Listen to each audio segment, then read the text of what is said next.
Rudolph Ogu Okonkwo. After 10 years as a teacher, a young Okija man decided to go and express his gratitude to the most important person who taught him in school.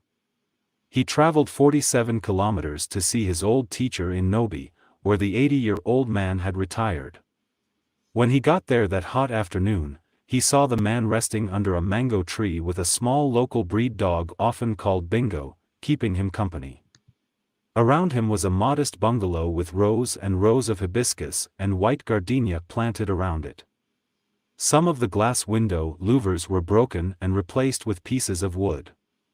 The scent of blooming cashew tree filled the air. "Sir, you taught me in class 4, do you remember me?" the young man said after introducing himself. He wore khaki trousers with a white shirt, an old school uniform his old teacher could quickly identify. With his failing eyesight, the old man did not recall the young man's face or name. After 30 years of teaching over 4,000 students across the old eastern Nigeria, most men at his age would not remember unless for exceptional cases. The young man was not surprised, considering it was over 20 years ago since he was in the old man's class. He, however, thought his case was exceptional. "What do you do now?" the old man asked him, shifting the wrapper around his waist to fully cover his arthritis-riddled knees. "I am a teacher," the young man answered, his eyes beamed as he said so. "That's nice," the old man said. "Teaching is a very noble profession. Even if everyone forgets about you when you are old and retired, you forever retain some of the beautiful memories of your time as a teacher. Even if your material reward were meager, you would cherish the knowledge that some of those you taught are the ones running the affairs of your country. In the rare case when your former student traveled far to come and see you, that is the ultimate. It is always delightful to encounter one of your former students and they remember you. Nothing beats that. Especially when they have a good memory of you. It beats being a police officer or a soldier, which were the other career options available to us then." The young man smiled. "You inspired me to be a teacher," he said. "How?" the old man asked, brushing off a mosquito that landed on his wrinkled arm. He could have crushed the mosquito without looking based on his sharp reflex, but he did not. Then, the young man told him the story of the day he changed his life. "I was in class 4, the young man started. On that day, a friend of mine came to class with a beautiful watch his father bought for him in Onitsha. All of us in class admired it. Being that my father was poor and could never afford to buy me a watch like that, when I had an opportunity, I stole the watch." He paused and glanced at the old man's face. It was expressionless. No judgment had formed, not on his eyelids and not on his bushy brows. "My friend whose watch I stole tried to get the person who stole his watch to return it but failed," the young man continued. "So he reported to you. You came into class and asked the person who stole the watch to bring it forward, but nobody moved. There was silence. I was afraid, not just afraid to return the watch, I did not dare to return the watch. At that point, I knew that I needed more courage to return the watch than the courage that I used to steal it." The small dog barked, wagged its tail and shifted away from the young man.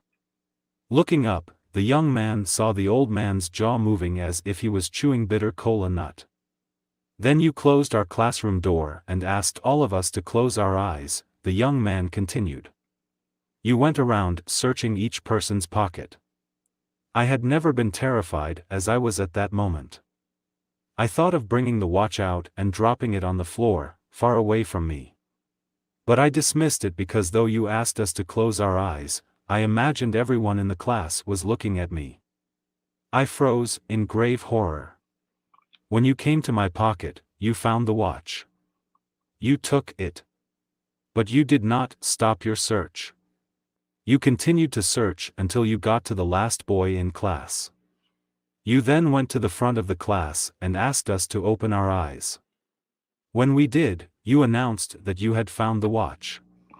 At this juncture, the old man gestured to the young man to sit on a green plastic chair beside him. The young man thanked him. When he had sat down, he continued with his story. You did not say whose pocket you found the watch. You did not say anything to me in public or in private. You gave the watch back to my friend, the owner. That day, you changed my life forever. I went from facing the most shameful situation ever to having my dignity restored in 60 seconds. From that day on, I resolved to be a good person for life. You did not scold me. You did not quote the Bible or the Quran. You did not take me to a shrine. You did not read out passages from the Bhagavad Gita. You did not spell out any moral lessons from Mahatma Gandhi, Abraham Lincoln, Nnamdi Azikiwe, Nelson Mandela, or Benjamin Franklin. You did not advise me to change my ways. Still, I got the message. After telling this story, the young man asked the old teacher, "Sir, do you remember this incident?" The old man smiled and said, "Yes. I remember the incident, but I do not remember you." "Why?" the young man asked, surprised.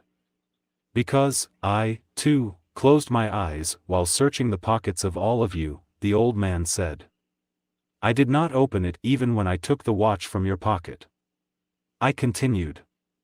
The old man dipped his hands into the pocket of a worn-out ISIA top he had on, brought out a pod of alligator pepper, 2 bitter kola nuts and an edible nzukle and offered them to the young man. "Welcome to my modest home," the old man said. The young man cheerfully accepted them with a gleeful reminder of Brené Brown's assertion that while vulnerability is the core of shame and fear and our struggle for worthiness, it is also the birthplace of joy, creativity, belonging and love. A great teacher knows that he doesn't have to humiliate in order to correct. A great athlete knows that he doesn't have to receive a medal in order to be a winner. A great believer knows that he doesn't have to fight for his God to demonstrate the affirmation of the creed. If you must humiliate anyone for you to correct, then you do not know how to teach. If you must get a medal to feel like a winner, you don't know that participation is everything. If you must kill anyone for you to save your God from humiliation, then you don't know the God you worship. This is a new version of an old Indian epic story. Rudolph Ogu Okonkwo teaches post-colonial African history at the School of Visual Arts in New York City. He is also the host of Dr. Damage's show. His books include This American Life SEF, Children of a Retired God, among others. Playing lotteries on the Mega Millions Naija platform is fun and exciting. Get started by following these simple steps. Visit www.megamillionsnaija.com. Click register at the top of the homepage. You can sign up to Mega Millions Naija. Once your account is confirmed, log in and select a lottery or draw to play. Once you're done selecting numbers, click proceed to checkout page. Finally, review your order, choose a payment method, and click pay now. You will receive an order confirmation via email. Mega Millions Naija. Play it, win it.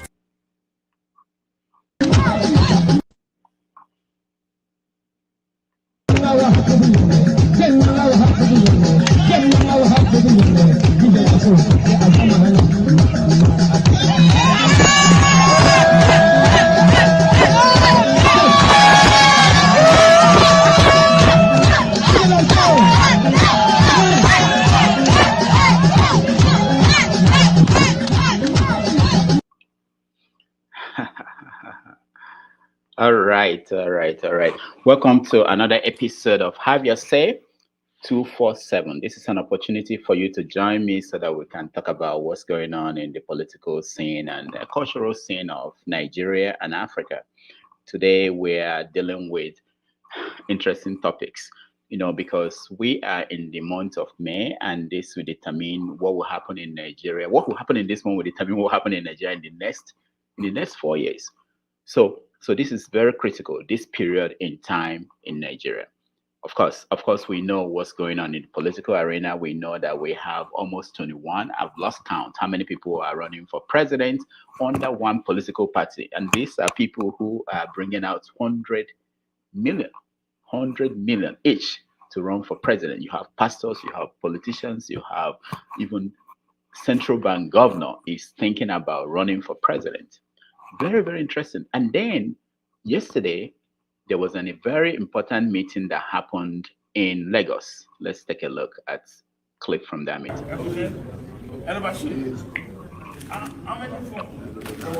Thank you.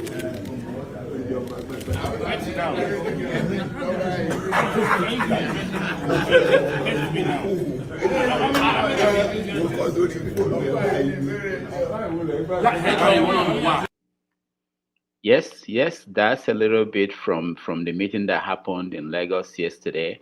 We're also going to show you a clip that will give you an idea of what's going on at the other end of the spectrum. That is sacrificing. People will come and say, look, I want. When I hear people declaring for APC, saying that they want to continue the good job of Mr. President, the good job of people dying every day, the good job of Naira falling every day, I feel so ashamed that we have gotten to the level where sacrificing. People will come and say, look, I want to continue the good job of Buhari. What is the good job of Buhari? Of hunger is a good job. Of poverty is a good job. Of insecurity is a good job.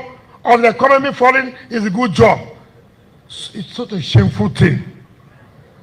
I can't believe that somebody will come out in today's Nigeria and say, I want to continue where Mr. Buhari has stopped. May God forgive. May God never allow bad people to continue to. Also, we know that why this is going on, public universities in Nigeria are still closed and students are home. And the Minister for Education is also running for president. So take a look at what one student, the reaction of a student to all this. For the past 30 days, don't be punish your children from president. Shame on you, President Muhammadu Buhari.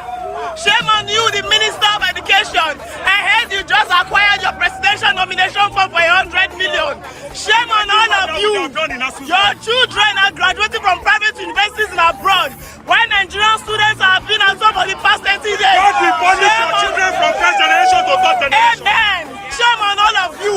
We will continue to protest and embarrass the people nationally till you fucking leave those offices. Hoodlums, crazy people. All right, let's begin our conversation. Let's bring in some of our viewers who are already in the studio. If you want to join us and you want to contribute, please turn on your camera so that I will know that you want to contribute. If you don't want to contribute, you can join us on YouTube, Dr. Damages, or you can join us on Facebook or Twitter and watch from there. All right. Our friend, John Abba is here already. John Abba, welcome to the show. Thank you, Dr. Damages. All right. So, how is Dallas? Dallas is good. We're expecting you to visit. Yeah, we have plans to travel this summer, so we'll talk about that. But let's get to the stories of the week. I can't show you the pictures, but there was a picture that is all over social media of APC candidates from the Southwest. They met in Lagos yesterday, and people have compared that picture to the Last Supper. Really, the fact I don't have the technology to show you is frustrating. So you see the candidates sitting with leaders of the Southwest. They met and they wanted to make sure that that they don't fight each other, that they all agree that power should move to the Southwest. Let me start with asking you, what is your take on the dynamics, how things are changing in the political arena today? Most definitely, they are not where they used to be in terms of the political structure in Nigeria, but they are still not where they're supposed to be. Little or no progress has made, but so far the APC and the PDP, they are career politicians, and that's what politician does, is to demonize the others. The day you win an election, you should know that that is the day you have created an enemy that will punch you or do everything to make sure you don't win the next election. APC came to power as a result of Nigerians believe that PDP failed them, and I think it's about this person. They are all devil, but there's a better devil. So we see what happened, but there is no difference in. And now there is money given out. Tinubu traveling to the north to give them money. Other are all going to the north to give them money. Money that where did they acquire those money from? That's the question. Are they business people before they join politics? Where did the pastor politician, where did they get the money from? It still tells the low morale of our society. Now, your friend, Pastor Tunde Bakare, also picked up a form. He's running for president under APC. He was one time vice presidential candidate under Buhari when Buhari tried and failed. Now he said that God told him that he will be the next president after Buhari. What do you think about a pastor going into politics full time, picking up form to be elected and voted for? What is your take on that? Pastor to be joined, he's always a politician, but like you said, he was a candidate under Buhari, I think, in the past, run as a running mate of Buhari, and so he has always been a politician. The only thing, the language I see there that we're all going to see is that when you say God said, and the Bible said that who is that said and it come to pass if the Lord do not command it. So that is the Bible. So what can see, Tunde Bakare has some followers, but he's a flip-flopper. Flip-flopper, what do you mean by that? I watched the video when he said in his church, making a strong comment about the president, and later he says something contrary to what he said before. So when you are not consistent, then you are a flipper. If you flip flop or whatever.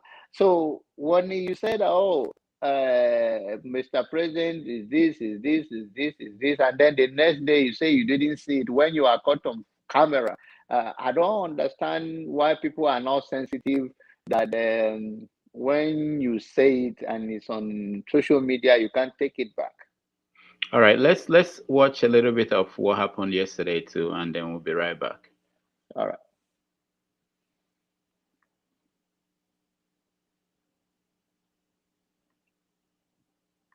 Okay, sorry, the studio is full. I have to get people out. If any reason you don't want to contribute, you want to watch, please join us on Facebook, on YouTube. It's a better place to stay and watch. How are you, sir?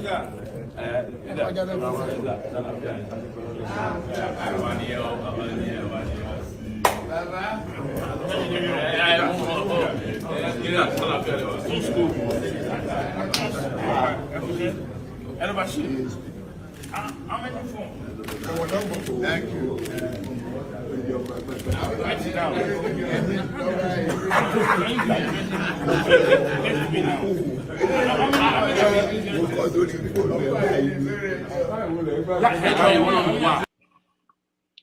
All right. Meanwhile, the big story is that the central bank governor is also considering running for president. So let me show you a video of a militant group somewhere in Nigeria throwing their support for the central bank governor, which is interesting. Cycling politicians in the system. Politicians are like me, which is the only standing fight force in the region, wish to make the following points clear. One, firstly, We must state clearly that we are not a force against the federal government, or we are not a separatist movement. We are agitating for better life and inclusion from government. We have made up our mind to join the politicking process, and we are tired of the recycling politicians in the system.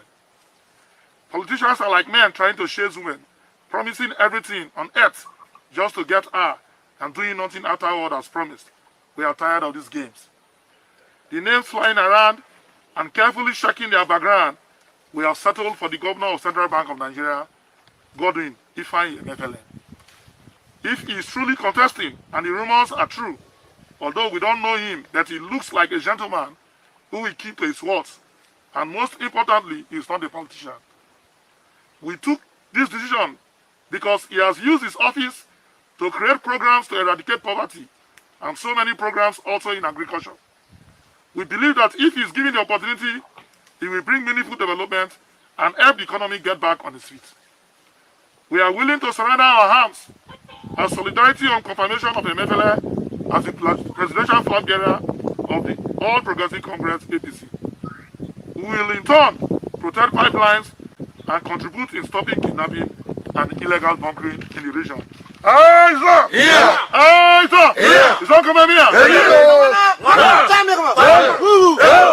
Finally, we appeal to those with the title of party delegates for the forthcoming presidential primaries.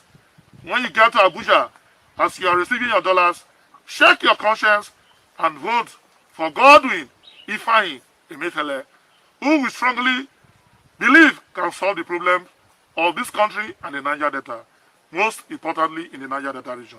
Thank you, General Jack Feinberg, for the Niger Delta Freedom Reserve Force. Hi, sir! Yeah. You sir, come here! Oh, Niger Delta Freedom Reserve Force. Ovia, welcome to the show. Thank you. For the fact that I has to look his script to pronounce the name. You don't think that's his real name? Bolaji, welcome to the show. Oh, now also Lisha. Yeah, everybody, you know.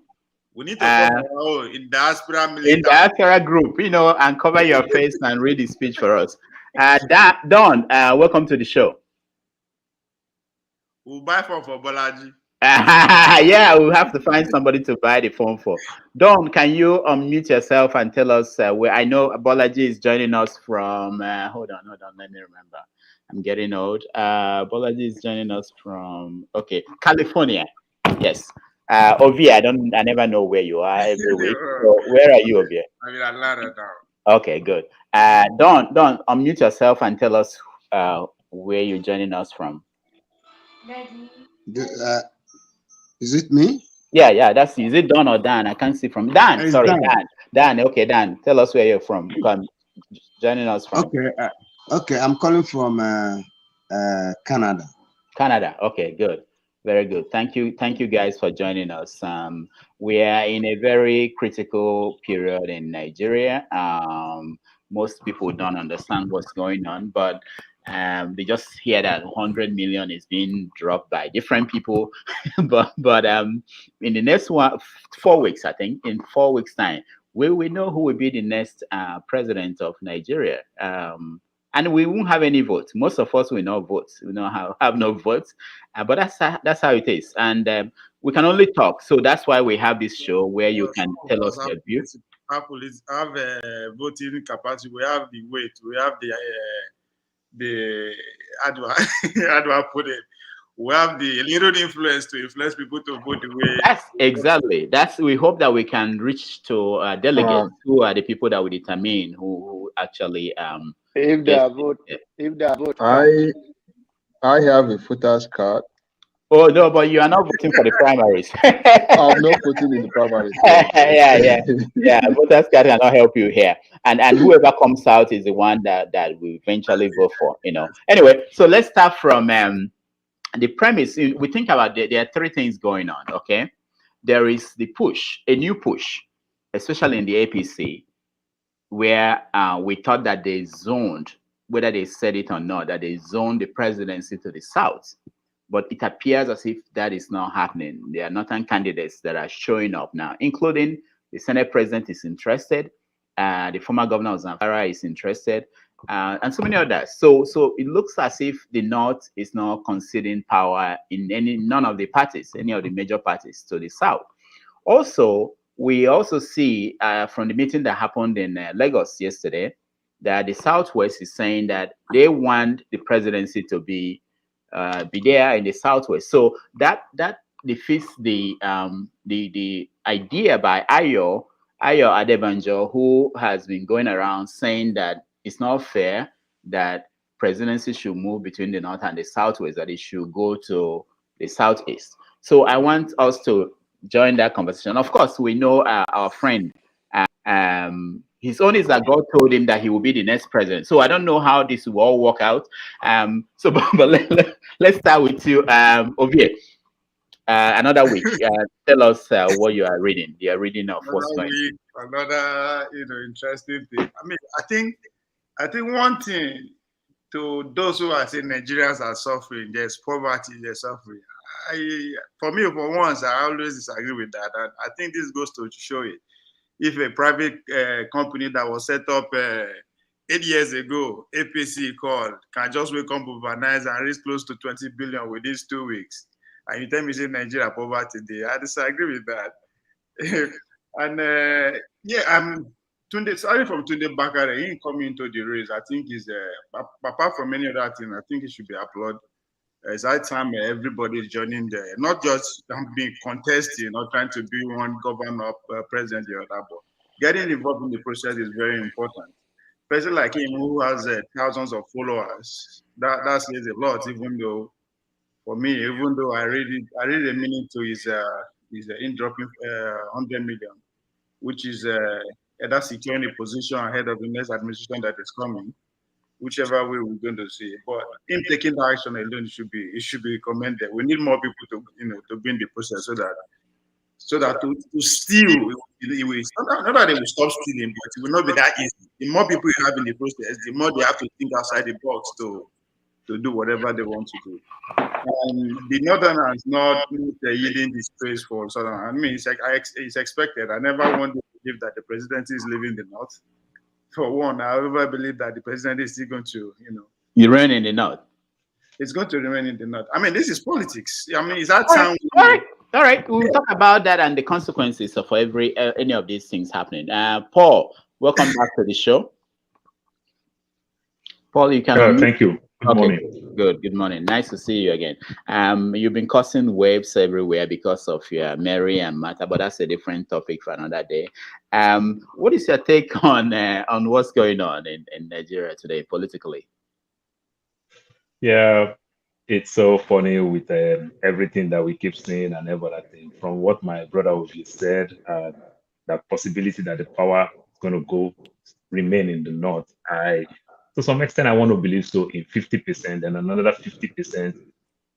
I am also thinking that the power may also likely move back to South, precisely Southwest, because the rate that the old governors, everybody is moving in Southwest, possibility that they must have got some good hints that the power may come to Southwest. I know definitely the power is not going to the Southeast. I'm sorry, Dr. Damages, sorry, power is not coming to your home. I have no candidates. I don't care. Yeah, so why I'm thinking that, because when you see the rate, the way power is moving, the way these Southwest governors and the leaders, they are striving, every one of them, you see Amusu, you see Fayemi, you see Tinubu, you see Osibanjo, and the likes, is causing a lot of panic. With even after yesterday's meeting that they had, you know that they have good clear picture that possibility they might have it. That's why everybody is rushing to go for it. Yeah, but they did not agree. They wanted to come up with another thing. They didn't agree on a consensus candidate. Doctor, you have to understand that to agree for a consensus candidate when it comes to stuff like that, it must be a closed door. You understand? It will go super negotiation and everything. And when you look at the panic, even though when you study Tinubu's countenance that yesterday very well, you know that it's time for these guys to also bring Tinubu down. Say, go and be Godfather, go and be our new IBB. Just go and relax. Let's do the working. You understand? Because if this consensus, you think he got the message yesterday? No, he's seeing the handwriting. He's seeing the handwriting. We'll get back to that. Brian is joining us, I believe, from UK. Brian, welcome to the show. Brian, you have to unmute yourself. Okay, good. Yes. Welcome to the show. Welcome, everyone. I'm happy to be here. Rudolph, thank you very much. Well done. Yeah. I hope you're not driving and talking. If you have to get to somewhere we can let you in, when you get to somewhere you are free. We don't want to. We don't have insurance in this thing we are doing. If if you tell them that you were talking to a TV station and you got an accident, we may not be able to do anything. Can you talk? Oh no, you can come back. We have at least another 1 hour and a half, and we were here.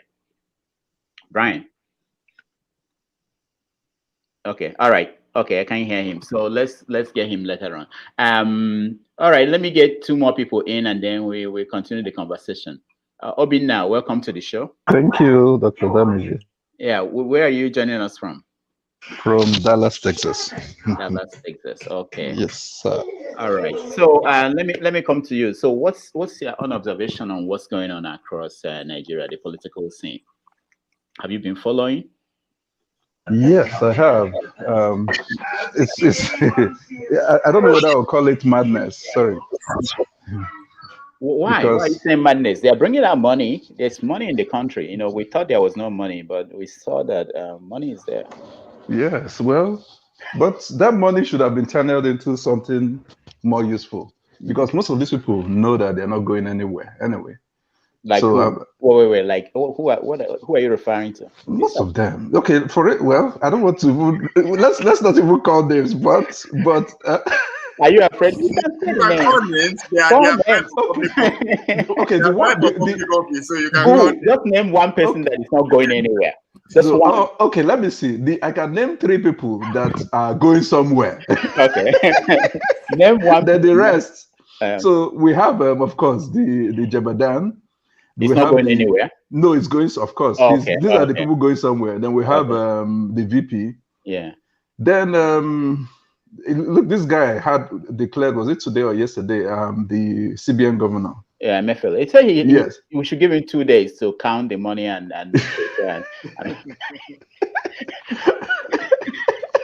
But look, why he's waiting for the naira to enter double. Yes.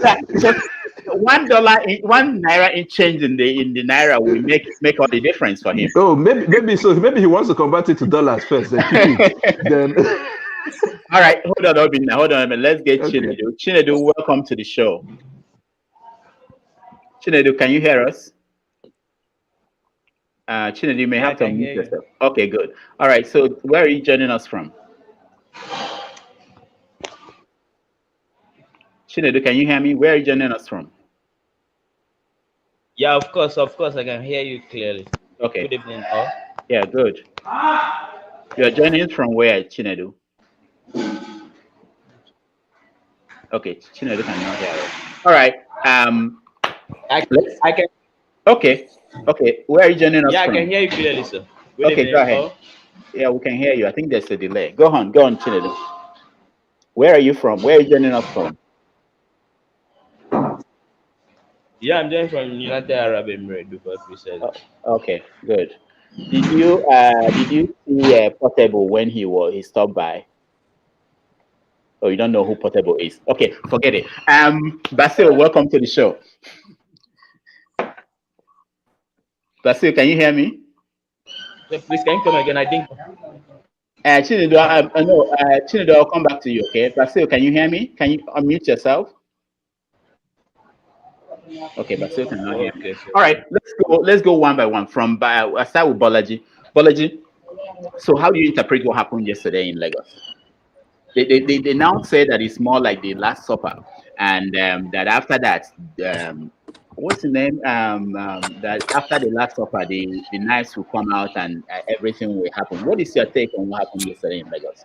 For those who didn't see that, I will play the video after Bolaji. Bolaji, you are muted. Can you mute yourself? Okay, if you want to talk, please unmute yourself. I didn't mute anybody, but Bolaji, can you do that? Okay. We have problems. All right, let me come to Basil, welcome to the show. Thank you, my brother. God bless you. I know you are joining us from Worcester. So Basil, this is what happened yesterday. If I'm sure you're aware of this. The Southwest candidates for president under the APC, they met in Lagos, and they agreed on one thing. They agreed on is that the power should come to the Southwest. What is your take on that? Thank you, my brother. You know, one thing. I think there's still some noise that is. Yeah, it's okay. I'm trying to mute everybody so that you can speak. Go ahead. Okay. My brother, the only thing that is happening in Nigeria that if it's no longer particular to a region. It is something that should give every Nigerian a very big concern. And the truth is that when some elites, I call them elites because they are the people who have the organizing thoughts of power of Nigerian government in their hands, they refuse to tell us the truth, okay? And until we, the ordinary Nigerians, decide to call them to their order, I don't think any Nigerian would have the gut to help Nigerians. So it's not left to us, we here in diaspora, and from the good work we are doing, to help Nigerians understand that when we have a region that have ruled Nigeria for several years, refuse to make it open, that those who have not ruled or those who have not had the chance to partake in that area of leadership would have the chance, then we are misleading ourselves. And if people can be misleading us, we kept quiet, when will this end? That's my question. When will this end? All right. Thank you, Basil. Let me, Bolaji, what is your take on what's going on? Oh, you still can't hear. All right. Okay. Let me. Brian, are you ready to talk? No. Brian. Okay, Brian is not ready. So, Paul. So we can rule out at this point, unless something changes. We can rule out power moving to the south, because one of the arguments that's going on at this point is power going to the south, because Jonathan apparently has been, it's not coming out anymore. It doesn't look like he's going to be the candidate of APC. Because Jonathan essentially was waiting for everybody to say, "Come, we'll give you this."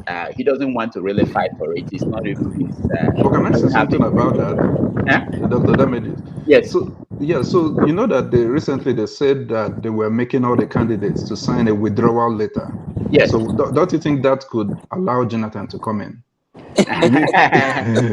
No, but I think what they were doing with that is the same thing that Obasanjo did. When he makes you a minister, you resign. You get to resign. You resign so that any day he wants, he will announce that you've resigned. So I think it's the same thing they are doing. But I don't know how that will work out for them. That's a good point. But I think I don't think that all these people you are seeing in the southwest and in the north, that they're all going to wake up one day and say, we are going to leave for Jonathan to be the candidate. I don't see that happening. Yeah, that's why they are making them maybe kind of forcing them to sign that letter so that they can release it and say, oh, they've withdrawn. Yeah, but what would be left of the party? Are they? It's one thing to withdraw, but another thing is how do you now run and become and win the election? Then maybe they will dangle some carrot and say, okay, if you don't support him, then we would expose the people here. So remember the president had a closed-door meeting with Ashowaju and I think with Ashowaju. Yeah, and what is your take on that? When Ashowaju came out of that meeting, he looks subdued. There's something along the line that yes, the party will move on strong, we'll work together as one party, something along that line. And if there's anything I could read from that, I mean, it might be out of the obvious is that maybe they will sit him down and say, Baba, we don't try, we don't hold, bring your son, all your political sons have disappointed you. Bring your blood. Let's see where we can put him. Maybe making the vice president. Who knows? All right, that is a wide one. Okay. I'm back. I mean, in Nigeria, these people, anything is possible. Yeah, I agree. I agree. I mean, the man has. I mean, you might not like the man. He has done what he has done. That history will never forget his name politically. So he has worked hard, either for himself, for the politics, for the nation, and all that. So they can't just disgrace him like that. I don't think they will want to do that. They might not give him the seat, but they will. They will give him. They will put him in a way. They will make it in such a way that he would have a need to support the party. Oh, yeah, his wife. What about his wife becoming the vice president? You say she's not qualified? Yes, something like that. For now, that's not possible. If the power is going to come to South, the wife cannot be vice president at the same time in South. So that's not possible. Don't you think that's the reason? It's possible, though. Don't you think that's the reason we have multiple candidates from the South coming out so that to pave way for the North to easily get? I think it's just a way to raise money for the party. Which to me is a good move. Or it's just a way to raise money in case anything happens. In case the party decides to say he wants scatter. In case the party say yes. I mean, it's a good way to raise money as far as I'm concerned. Or it's a good way to donate money. If you look back in the days when PDP they in charge, they always throw like bigger party and all that, encourage people to be donating 500 million, 200, even up to comedians, actors, everybody donate. But the way the economy is and what is going on, there's no way they could do that. Now to just find a way to say, okay, let everybody come donate buying for 100 million. By the time I think they are aiming 30 billion. That will go a long way to run whatever they want to do. All right. Yes. Balaji, are you here? Yes, I'm here. Okay, good. So let's hear from you. I think you've raised quite a lot of questions, starting from the 100 million, blah, blah, blah, that we discussed the last time. But if you remember last week, I told you that what the APC chairman said that if not soon the presidential ticket to the South, it's something that you cannot take lightly. And if you look at it, starting from Monday, started seeing candidates coming out from the North. I think that also kind of gave the Southwest candidates signal that if care is not taken, they are at the verge of losing this opportunity. And to me, the more candidate that you see that comes from the Southwest, the brighter the chance of the candidate coming from the North, which is still politics. And if you look at it also, the more some of these Tinubu splinter groups started, each one of them, instead of them working together to fight their boss, all of them are saying they want to become president. They are also like brightening the chance of Tinubu as well, because instead of Fayemi or Shibajo, all of them to work together as a group to fight the boss. So all of you split, you become a boss of yourself. That way, at the end of the day, they are still actually playing into the hands of Tinubu. Like he's still going to have upper hand. If they divide the Southwest today, he's still going to have more delegate votes than other people, because if they don't work together, he still has his own bulk, he still has his own loyalists, which are unfortunately still the largest in the Southwest. So I don't think. Okay. Let me come. I want to know somebody who. This is what I heard about what's going on. It may not be true, but this is an idea.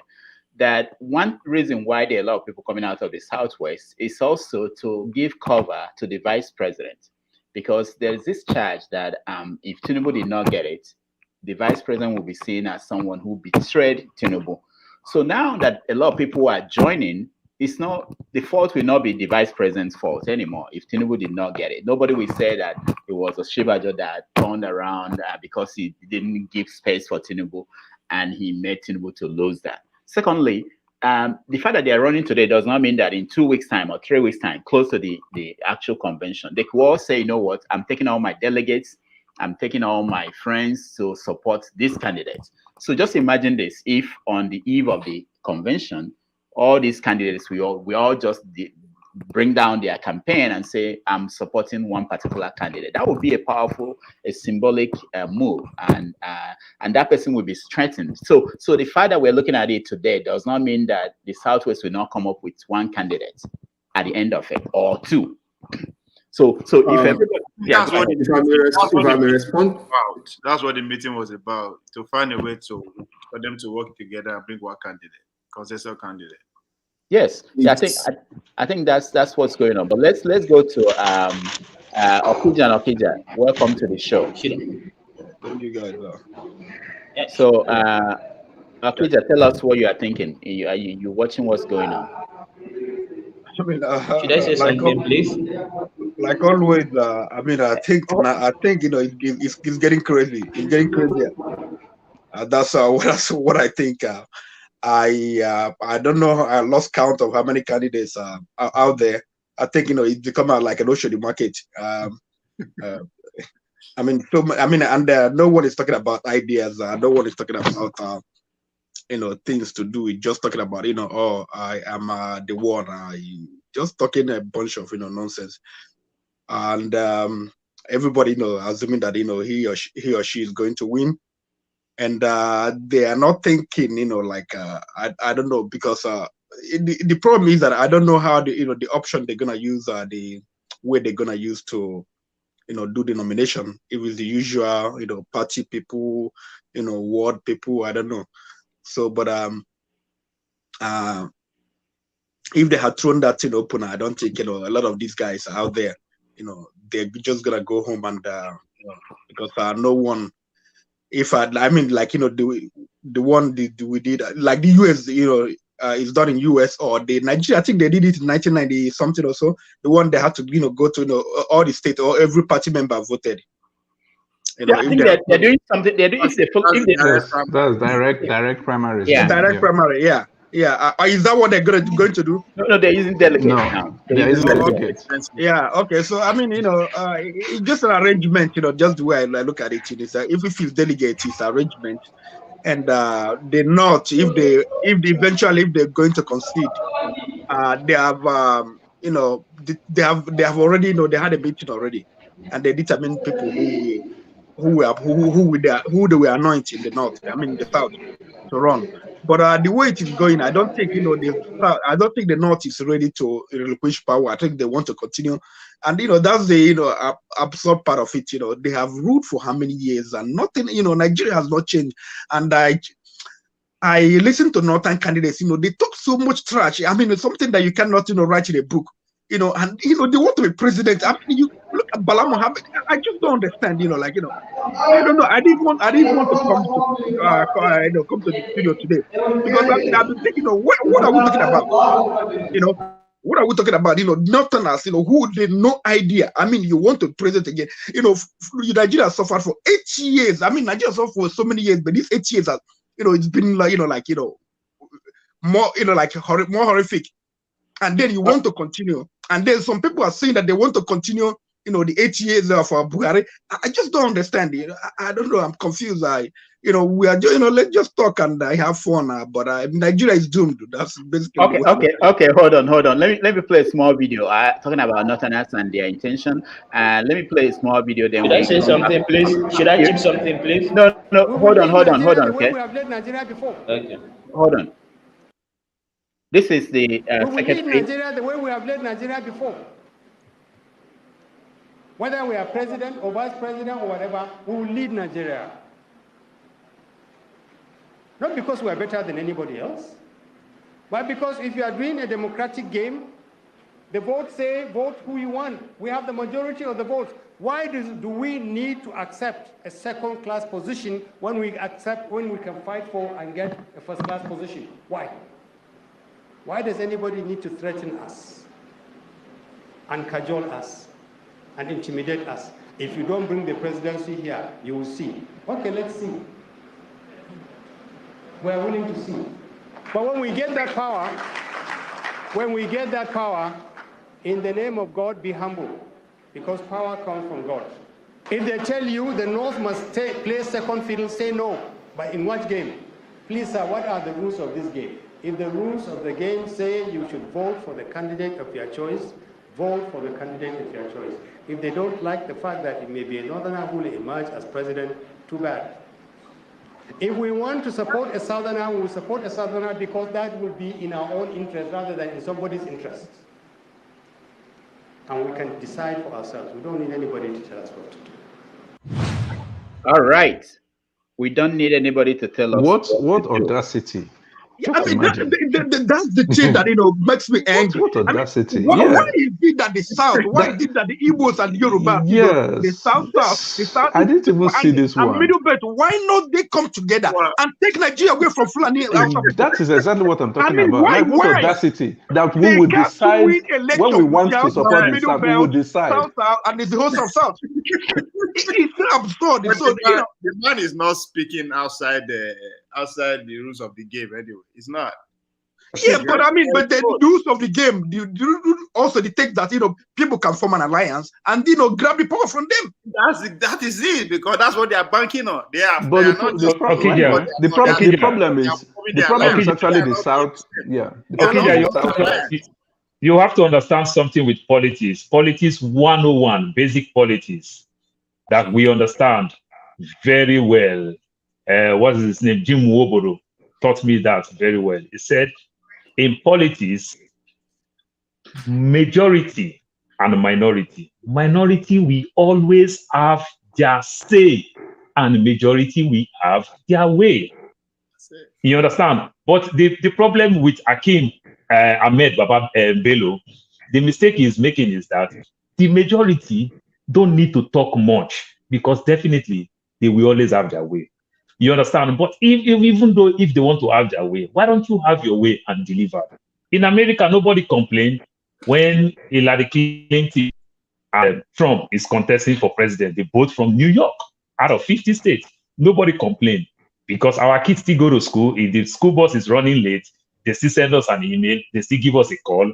We don't really complain. Our roads are good. We know when the light turns on and the light comes on when it's time. So we don't complain. So this is just the thing. But because of the dirty politics we play in our part of our world, that's where we complain over this type of issues.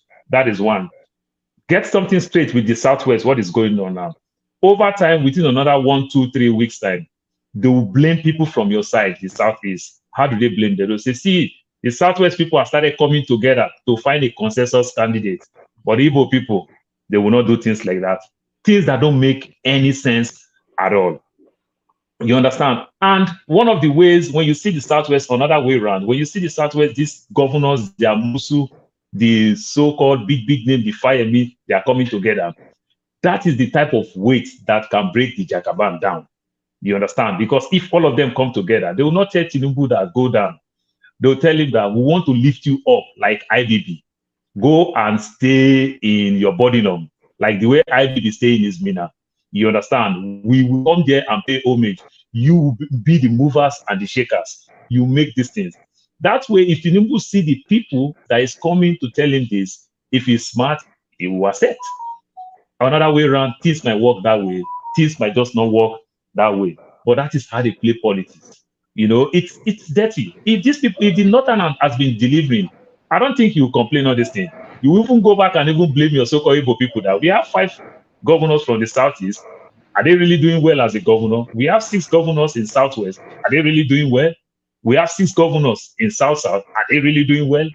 Is it an Fulani influence that is making them not do well? The fact is that these guys, they don't have anything to offer us.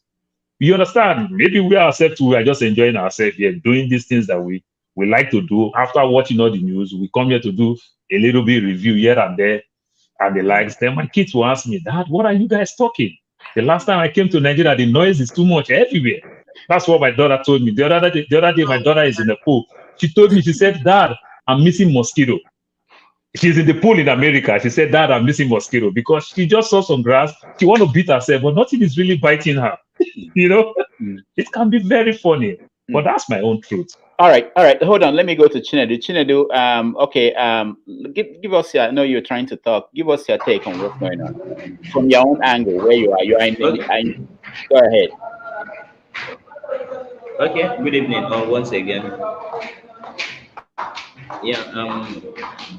First of all, I want to commend the organizer of this particular program because in Nigeria, currently, all we are talking about is politics. So, and it's very interesting. So, and over a couple of times, I've actually, taken my time to follow the politics of Nigeria. Before, I did see it as, I did see politics as something that uninterested to me. But from this particular moment, I think that it's quite impressive that we the youth we have a lot of role to play. We have contributions to make as regards to politics of Nigeria. If we want to make things change, if we really want to change our country, our country, Nigeria. So we have a very huge role that we need to play. So I just want to comment on something regarding the politics. Last year. Chinedu, hold on. There's a lot of noise where you are. Can you hear me? I have, we can hear you, but we have to let you go. There's a lot of noise where you are, so we can't hear you very well. Okay. All right. So let me come back. What are the consequences of what we are seeing? Because all these things are they have consequences. So, for instance, if power remains with the North, if they force their candidate to take over APC and PDP, which is possible, what is the implication of that, Bolaji? What do you think will happen? If a Northern candidate takes over in 2023, right? Yes. It might actually contribute seriously to the instability of Nigeria. Well, if you look at it except, let me maybe thought false, like a neutral party that people say that, okay, they are not part of the mainstream, like maybe the youths galvanized together, somebody from the North happens to be the one that might be a different ballgame. But if APC or PDP end up producing a core Northern candidate, it's going to result in a serious instability. The agitations in the South is going to increase, especially Southeast and Southwest. Okay. All right. Hold on. Bolaji, let me go to Brian. I think Brian is ready to talk to us. Brian, welcome to the show. Yeah. Yes. I have to be honest. I've been listening, and I don't really think anyone here shares the same level of frustration because as I do, because I have really given up on the country. So that's my basic, and I don't really think I'm actually the right person to speak because I really see Nigeria from a different perspective. What I mean is, okay, let me start by saying what I do for a living, I do like asset management and projects. So what that means is if an asset, let's say a power plant or if building has basically has structural issues or mechanical issues that in order to repair that particular asset, you now have to spend more than that asset is worth, right? You have to destroy that asset and start again. And that's how I look at Nigeria. I personally don't see when each time I talk about these things, people say, okay, you have to be realistic. We are where we are, we have to deal with it. So um my mindset is as such that if we are going to continue with these same foundational issues with the same politicians, then we shouldn't really expect anything different. We should just continue fooling ourselves, really, because the truth is, I can't really see. Yes, I'm Igbo, right? But I'm not going to be supporting Peter Obi or any Igbo politician Why not, Brian? Why not? because the structure itself is dead. We don't have a good foundation. Let me explain. How is Peter Obi going to, or any fool from the southeast? How are they going to, for example, change make certain changes within the constitution or basically let's take the security issue. How is a P2B or Nomahi or Mohalu going to address these key fundamental issues, right? With the kind of configuration we have in the legislative house, be it the lower or upper chamber, how is that going to be changed? How is that going to make any difference?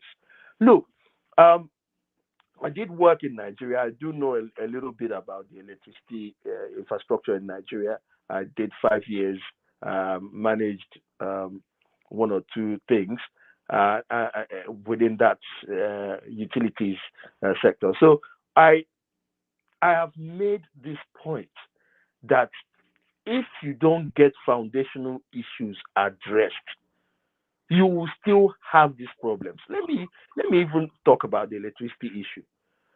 I have explained to my friends to say, look, I accept there are so many issues within the various value chain, be it generation, be it transmission, be it distribution. However,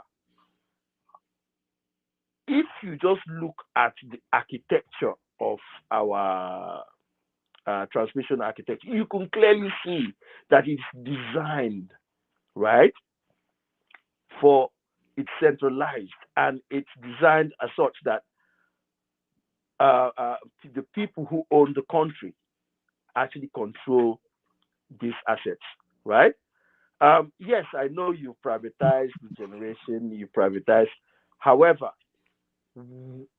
because of the architecture design, everything needs to feed into one place. Okay, Brian.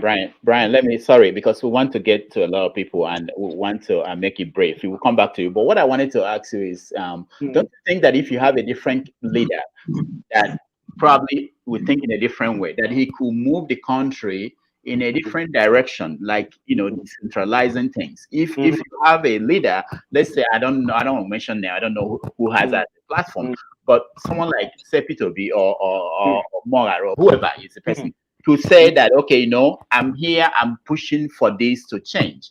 If you have someone like that at the center, it could happen. My brother, listen to me. There are fundamentals in life. We should.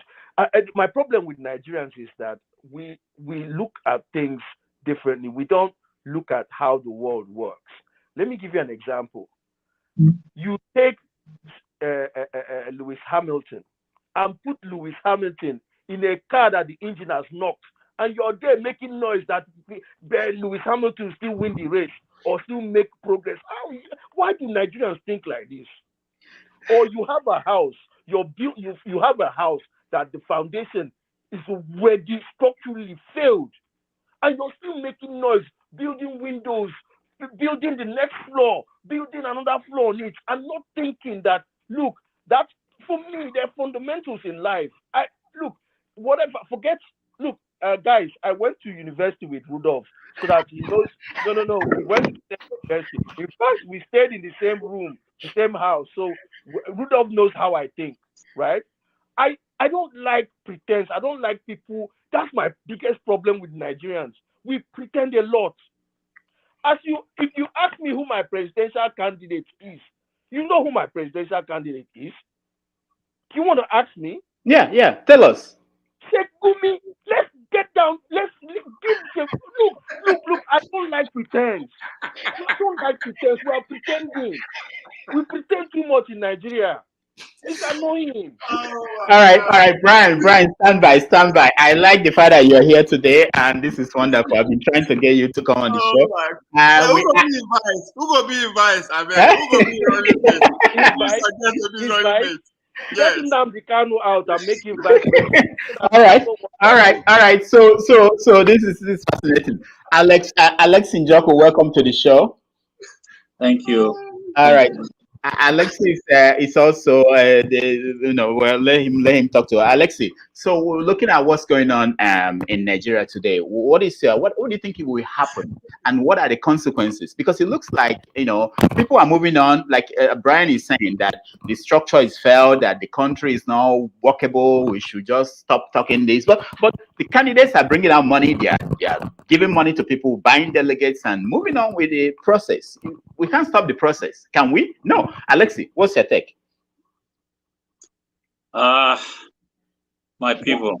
1 minute. Okay. There is something called a runaway reaction in chemistry. When you begin to add the reagents and everything, there's a point that you will get to where your reaction is no longer going to get to the result you are looking for. At that point, sometimes liquids will become solids and everything will become blocked. At that point, you have no reason to continue because it's already shown you that the point you have reached, even though you still thought you were going to do more and it's going to get you to your goal, but that you can't. So you have to discard everything and start afresh and try to avoid the mistake you made the first time. So discarding everything at a runaway chemistry result or reaction result is the wisest thing to do. That's my take. Oh, how do you discard it? Let's say you are now brought in and said, do what you need to do to fix this country. What do you think should be done? Well, in terms of this country, that country the country we are looking at now as this country needs to become that country. When Chinua Achebe said there was a country, he meant that a new country is what we find ourselves. There was an old one that worked to a certain degree. So we have to discard what has gone so bad that it can't be fixed anymore. See, the people who are active in what we have now have no solution. And I don't see how you are going to now get that solution from them.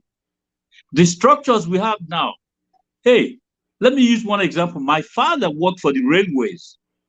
One time in Nigeria, railways was, I didn't know then, but I now know that we were probably the best of that particular system of movement of goods and human beings. But the moment we stepped into the war, all the technocrats, all the technicians, people who kept that system going were nowhere to be found again. You figure out where they went. Since that time, nothing railway has come back to the level we were before. What did we do? We are now trying to start a new railway system, new gauge, and new coaches.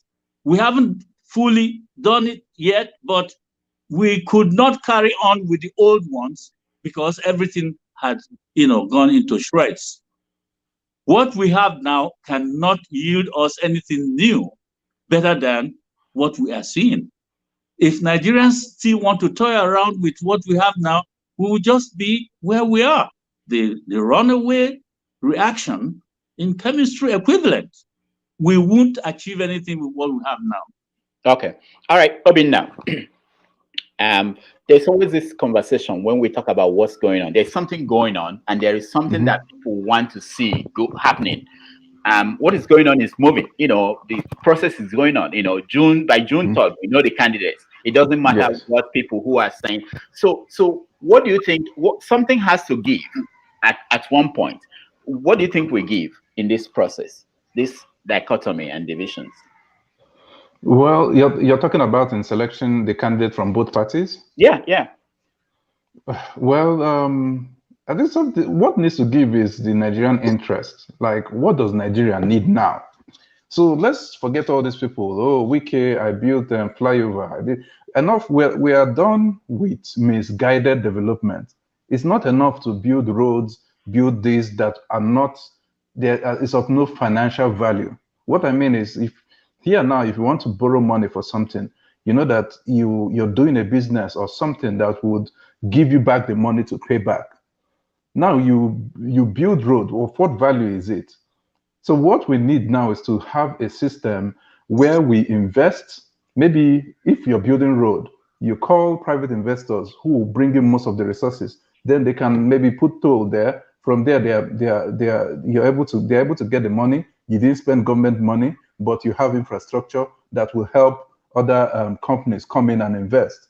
Those are the kind of things we need to be looking at, and we need someone that is thinking in that line. We need someone who will come in and say, okay, we have a 20-year vision.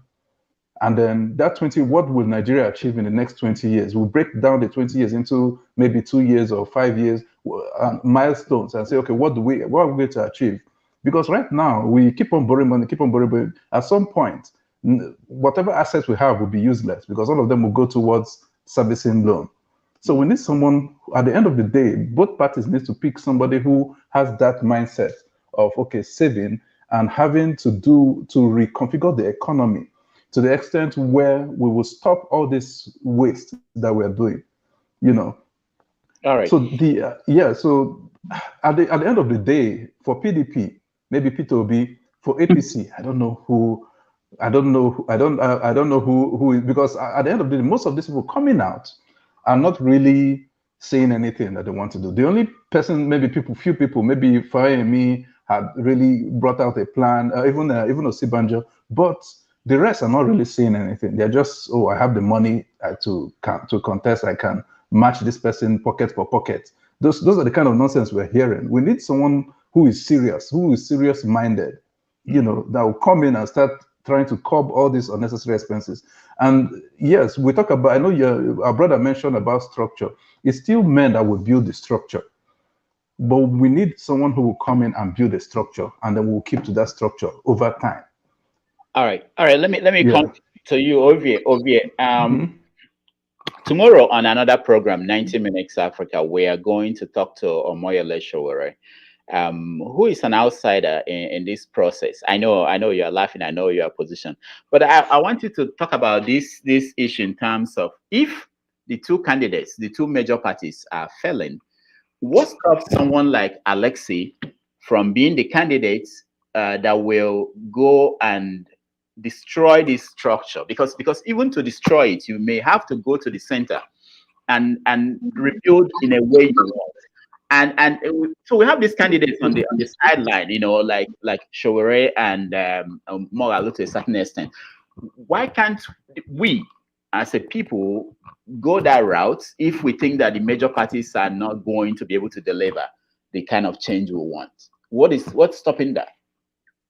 I think what is stopping us is still this belief that as if whatever that happened around us or in our life happened naturally. Now, God, nothing happened within the human grave, within the human self that we did not contribute, knowingly or unknowingly.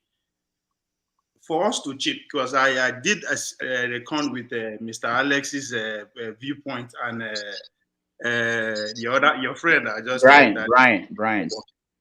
Yes, it's not working. And Obinati was kind of prescribe what to do.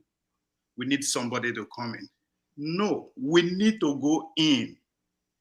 Yes, we don't need to go with the two current political parties now. But as far as I'm concerned, that is still our best shot, in the sense that none of these parties actually have a solid foundation yet that can go for the next 50 years. They see the wobble. But because we are not interested in what politics is all about, these people can do and undo and undo. So for us to come in and change it, we have to actually be interested in the system. If not, even if we follow show party, nothing is going to change. We have to be actually ready to be involved financially and everything. All of us will be content, that's a fact. All of us cannot be on ground, but that's a fact. How much have we come out of our own finance for our pocket to contribute to these other parties? Because that's what it takes. Just as the other brother said, we can come here and talk as we want. But if we don't play active role, it no go work. If there's anything, Trump election assure something, we can say it's an outsider. But did anything change? It still take the structure of the party before if we even feel win. So the fact that we see now we are just 20 years in this process, if we in the next 20 years we are not deliberately get involved in the process, how the parties are being formed, how they being run, not necessarily to contest, but every step of the way, if we don't make that deliberate attempt to, nothing is going to change. You ask the question, if a Aboki man come back again, what is going to happen? Nothing is going to happen. But I hope that will spur us to get involved in the process. Because what was his name? The video you show, what did they give that man mind they talk? Not just because they have the population, but they have the population that care about how the process work. They are very, very aware of how the political system work. That region. Now, what is the man the back can be that? Not necessarily because of numbers. All right. So on our own side, we don't care. We don't imagine now within the same zone and come south. Which part of south? If they say, okay, Mokuna go bring one candidate, I am pretty sure we can do it. Okay. Okay. Mokuna go bring one candidate. We're not going to produce one candidate because we don't even know how it works. Okay, hold on. Let me play a video of Ateze in 2019 talking about why the South is Buhari. Like somebody like Buhari, after another 10 like somebody like Buhari, after another 4 years, 8 years in presidency, we give Igbos the power. Nobody else will do that. Only Buhari. Where do you the power here? Can Buhari? Oh, Buhari will give us power. We transfer the presidency to Ibama because he has conscience. He takes a decision. It doesn't bother who you are, where you come from. Yeah, Mr. President, I'm very happy. Somebody like Umeha is a young man who fears God, who think about the poor like yourself. Give him power to read Igbo people and Nigeria as a whole. I'm very grateful. I salute you, Mr. President. Thank you. I know some of you might have thrown up where you are. If you threw up, I'm sorry. But that is in 2019, talking about people giving power to Ekene. Were you waiting for Buhari to give you power? Nothing is given. I want to say something about what Brian said. I think Nigerians, I think one of the mistakes we make is always we try to the analogy they use always when it comes to the structure, Nigerian structure, and the structure of a house, and from what he said, the car and Lewis Hamilton. I mean, that's why we have in every country, when you have a constitution, you always do an amendment to the constitution. I think the first thing we have to do is to get someone who is willing, who knows what he has to do, what he or she has to do, and they back him up, with people who really want these changes. But it is changes could be made to the constitution to give us what we want with the imperfect one we have right now. And again, also like what you guys were saying about the what I think what did Alex says.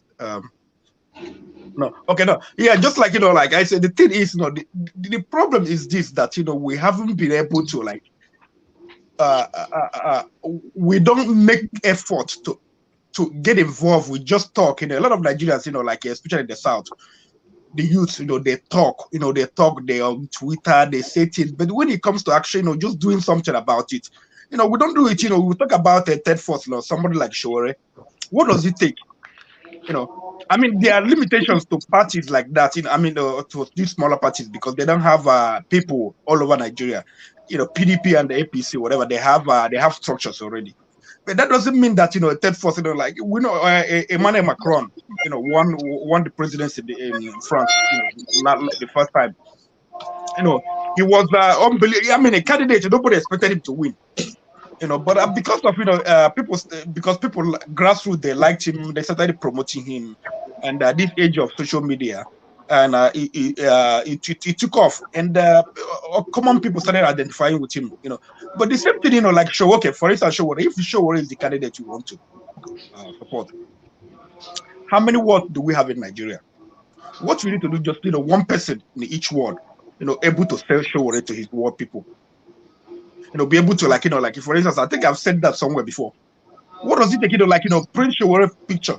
You don't need Showore to come and bring money to give you money. For you to get involved. What you need to go to your ward. Spend like 50,000. Make posters of Showore. Put it all over your ward. People. How many wards do we have? I think we have about 700 and something local government. I'm not sure. I think that we have up to 3,000 wards or so. I'm not sure. Anyway, but I mean that's how changes. People expect changes. When you expect the North, people are tired in the North. People are stoning. People they stone Buhari's picture. They stone his banner. People are tired. This is an opportunity for people like Showore or that people who are grassroots, who want to go grassroots, to take power from the APC and PDP. Right. So that's what we need to do. All right. I want to mention that if you look at the number of registered voters at this point, the northeast and northwest and north central, they have more than 10 million votes. I think last count I looked at, I'm looking for the exact figure, more than the whole of the southern part of Nigeria. The southeast is the least of all the geopolitical zones in terms of number of registered voters. So, and if we're going into an election, it's going to be an election and people are going to vote. And that's where everything starts. Solomon, welcome to the show. Thank you. So, let me ask you a question. Okay, go ahead. Yeah. Keep talking about this data, the north this, not that, southwest, south. How many people in Lagos or in Kano or in Calabar or in Cross River State are from other places? Do you think everybody registers in their village? Why do you people keep using this data? Look, let me tell you something. The biggest population house in any other state, near the other place, are people from the southeast and south. So yeah, people but they are these more. things I that wish who live outside the eastern zone. What do you say about that? No, Brian, you are right. You're right. We have to. Brian, when you look at figures, you have to, the figures are what they are. We didn't break it down. We didn't say that Igbo people are less, they are less in the number of people that are registered to vote. We are saying the people in the north are this. So, but when you see the result from the north, you don't see, when you see the result from Kano State, you don't see a remarkable number of people voting for a party different from the party that most people in Kano are voting for. So what it tells you is that most likely the people who are from other parts of the country registered in Kano, that they did not vote. You understand? So, but the point is that when you analyze anything, you have to start with the figures you have. If you go and break down the figures and say that in Lagos, I'm not going to start with the figures when already foundationally you know that the census since our initiation is wrong. Why are you people still promoting this rubbish? But then there are changes have been made to the electoral system. The The voting voting changing from outside. Sorry. Brian, I'm sorry if I will say this. One thing we will understand if we will tell ourselves truth when it comes to voting in Nigeria. I am sorry with my use of word. It is mediocre that vote. Technocrats don't vote. On that day, we'll read newspapers, we'll listen radios, and every other thing. Did not have more mediocre than technocrats. You understand? There are people who don't come outside. For example, the women in the north, they don't come outside, the Muslims. On that day that they come out to go and vote, they tell them, go this way, everybody follow. That's why some people will tell you that the northern and naturally, they have this military in their DNA. They follow order. Vote for Say Baba. Everybody go Say Baba. You understand? You are talking about the Southeast where they are very, very educated people. People don't vote. They look at them and everything. They say, I have what it takes to take care of my family. We analyze these things. The so-called technocrats that will vote don't vote. It is the mediocre that vote. That's why we get all these numbers. We don't vote. Let's tell ourselves the truth. All right, we'll come back to Brian. I want to explore this more. But Solomon, welcome to the show. Tell us where you're joining us from and your take on some of the conversations we've been having. I'm joining from Dubai. Dubai, okay. So, so are you following the political situation in Nigeria? Yes, I'm following it. But just that, let me just say this. You see, one thing I understand about political and politics in Nigeria is that we are not going anywhere. It doesn't matter if it's a Sowore or whoever. You see, the law out here, the law and the policies can never take any of us to anywhere. So it does not matter who is coming, how good you are, or the kind of heart. But firstly, we have to go into the constitution. The constitution have to firstly be worked on, because if we did not work on the constitution, I'm telling you, we'll still the same thing that we are facing will keep repeating over and over again. So this is just the issue we are facing in Nigeria, because nobody is really talking about the constitution, the policies. You can't just the same thing. You can't just become a president and the constitution is affecting everybody. The senators, all they just care about is for their own personal pocket. So I don't see how it can change. If we should be talking about a good person, this person has the people in the mind.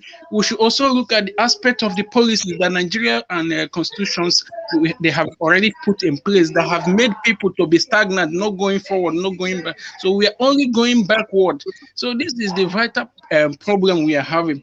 Until they look at it and solve this issue, I'm telling you, it doesn't matter who is good or who is going for a president. For me, I'm not voting for, and I don't even have a preferred candidate, because I know that the background is still errors. There are thousands of errors in the background.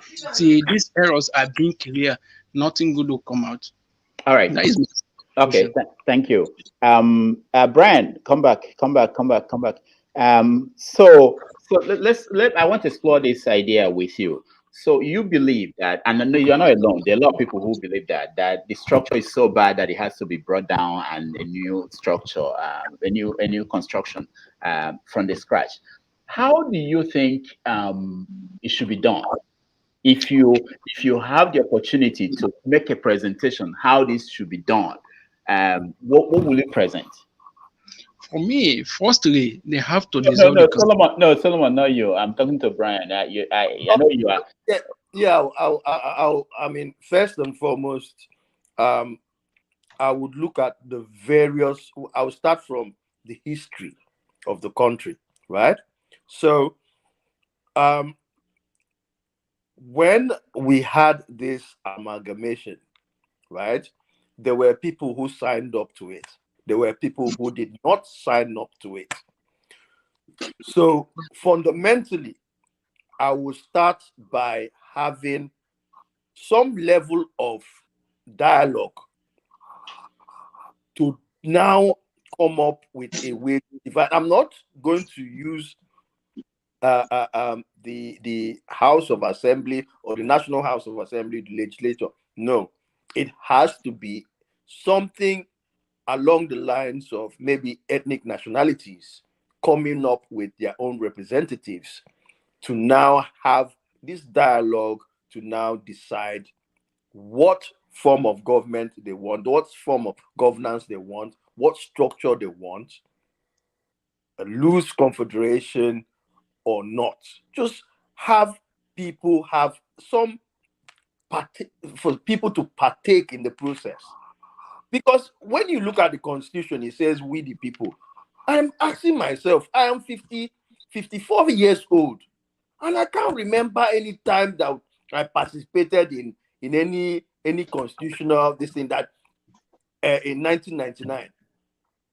So for me, that is the starting point. Okay, all right. So you essentially you believe in the kind of idea that Tony Nadi and their group are promoting, which is bringing down the constitution through this kind of consultation and different ethnic groups.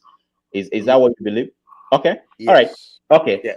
Let me come to you, Alexi. I know that the other group, there are groups like the Oduduwa, people who are pushing for Odua Nation. There are also people who disagree in the structure of the country and they want something different.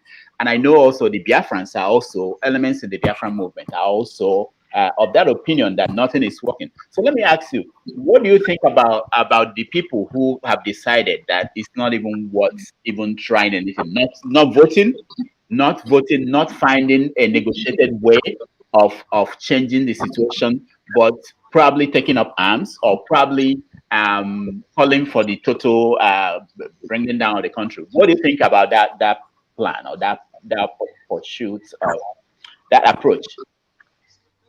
I believe there is nothing the arms can achieve that people cannot achieve when they have the right stuff in their head.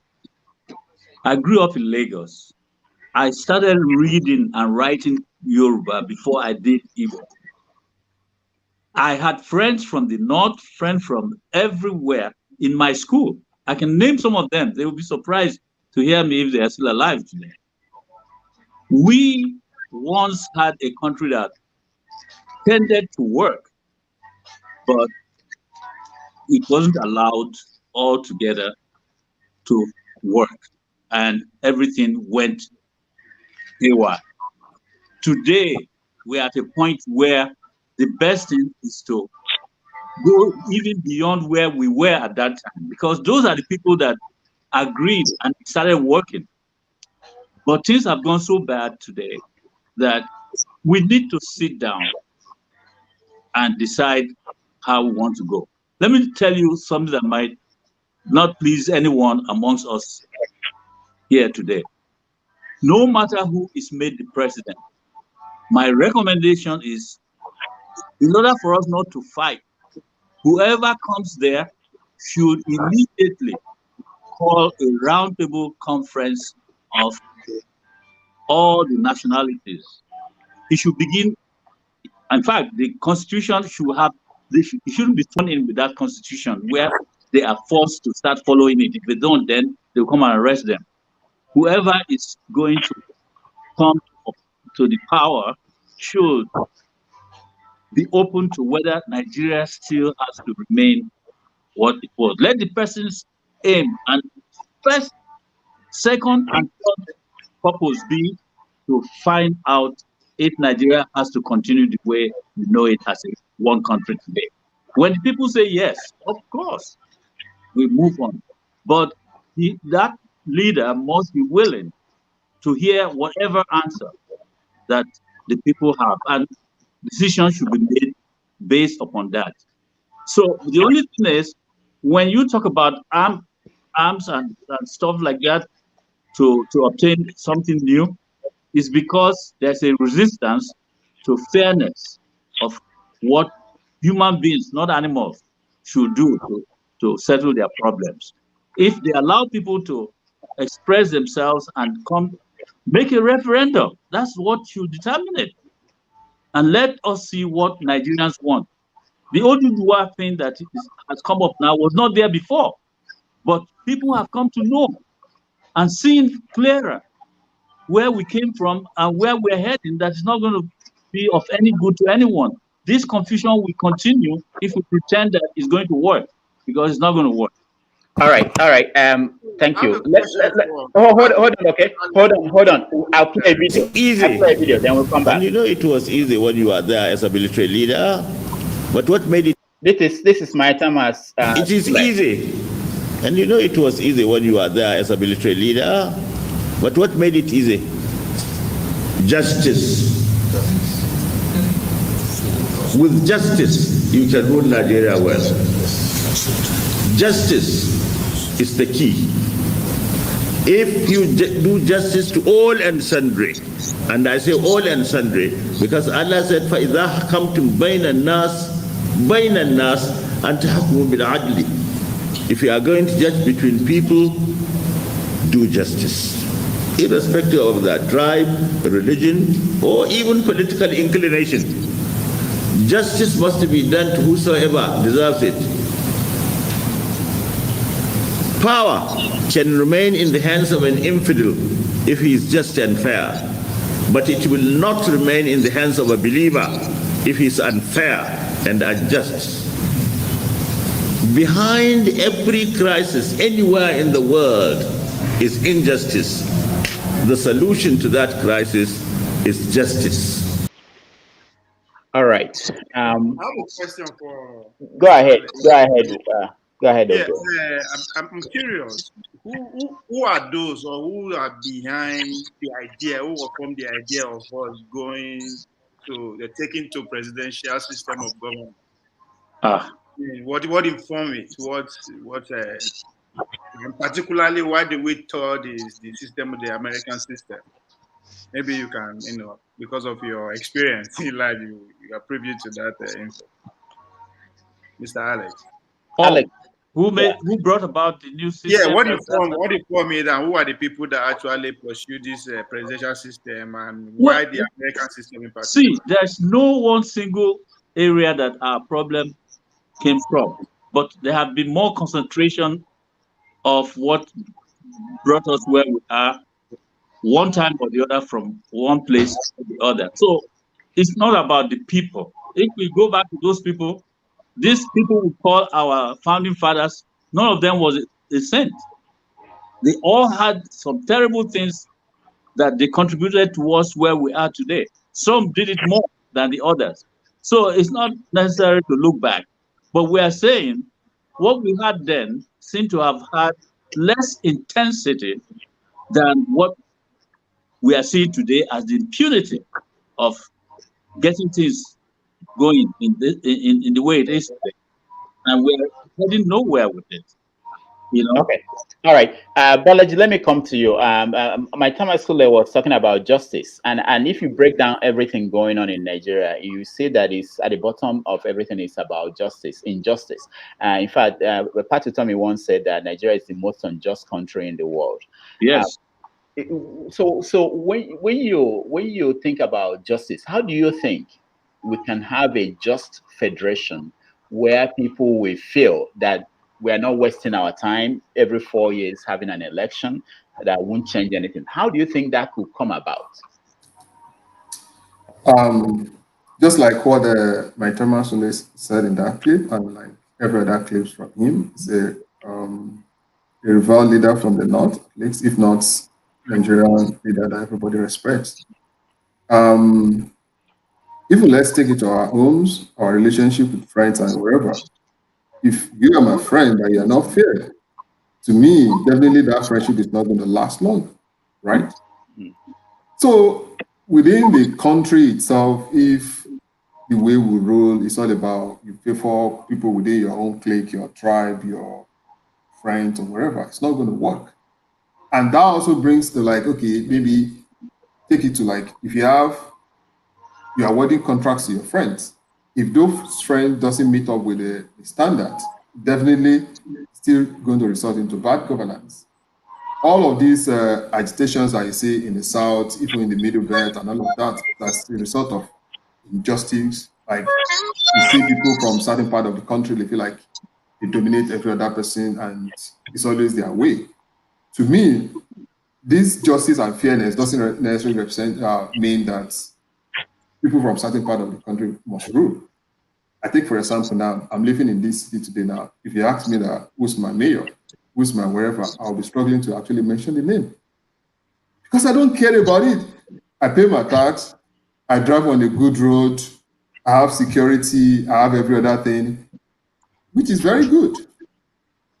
But going back to Nigeria, when you started seeing like there's a lack of infrastructure, bad governance, everybody will start paying attention to who exactly is the leader. What are the source of our problems? And all of those questions will start coming. But what I would say, because instead of criticizing them so much also, I don't like blaming people more and not looking at myself that, well, should I have done better? I will say this, some people fought for independence for us. It was a tough fight, tougher than what we are seeing today.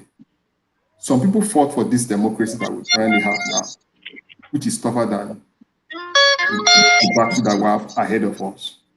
I think all of us also, we need to do more rather than just talking.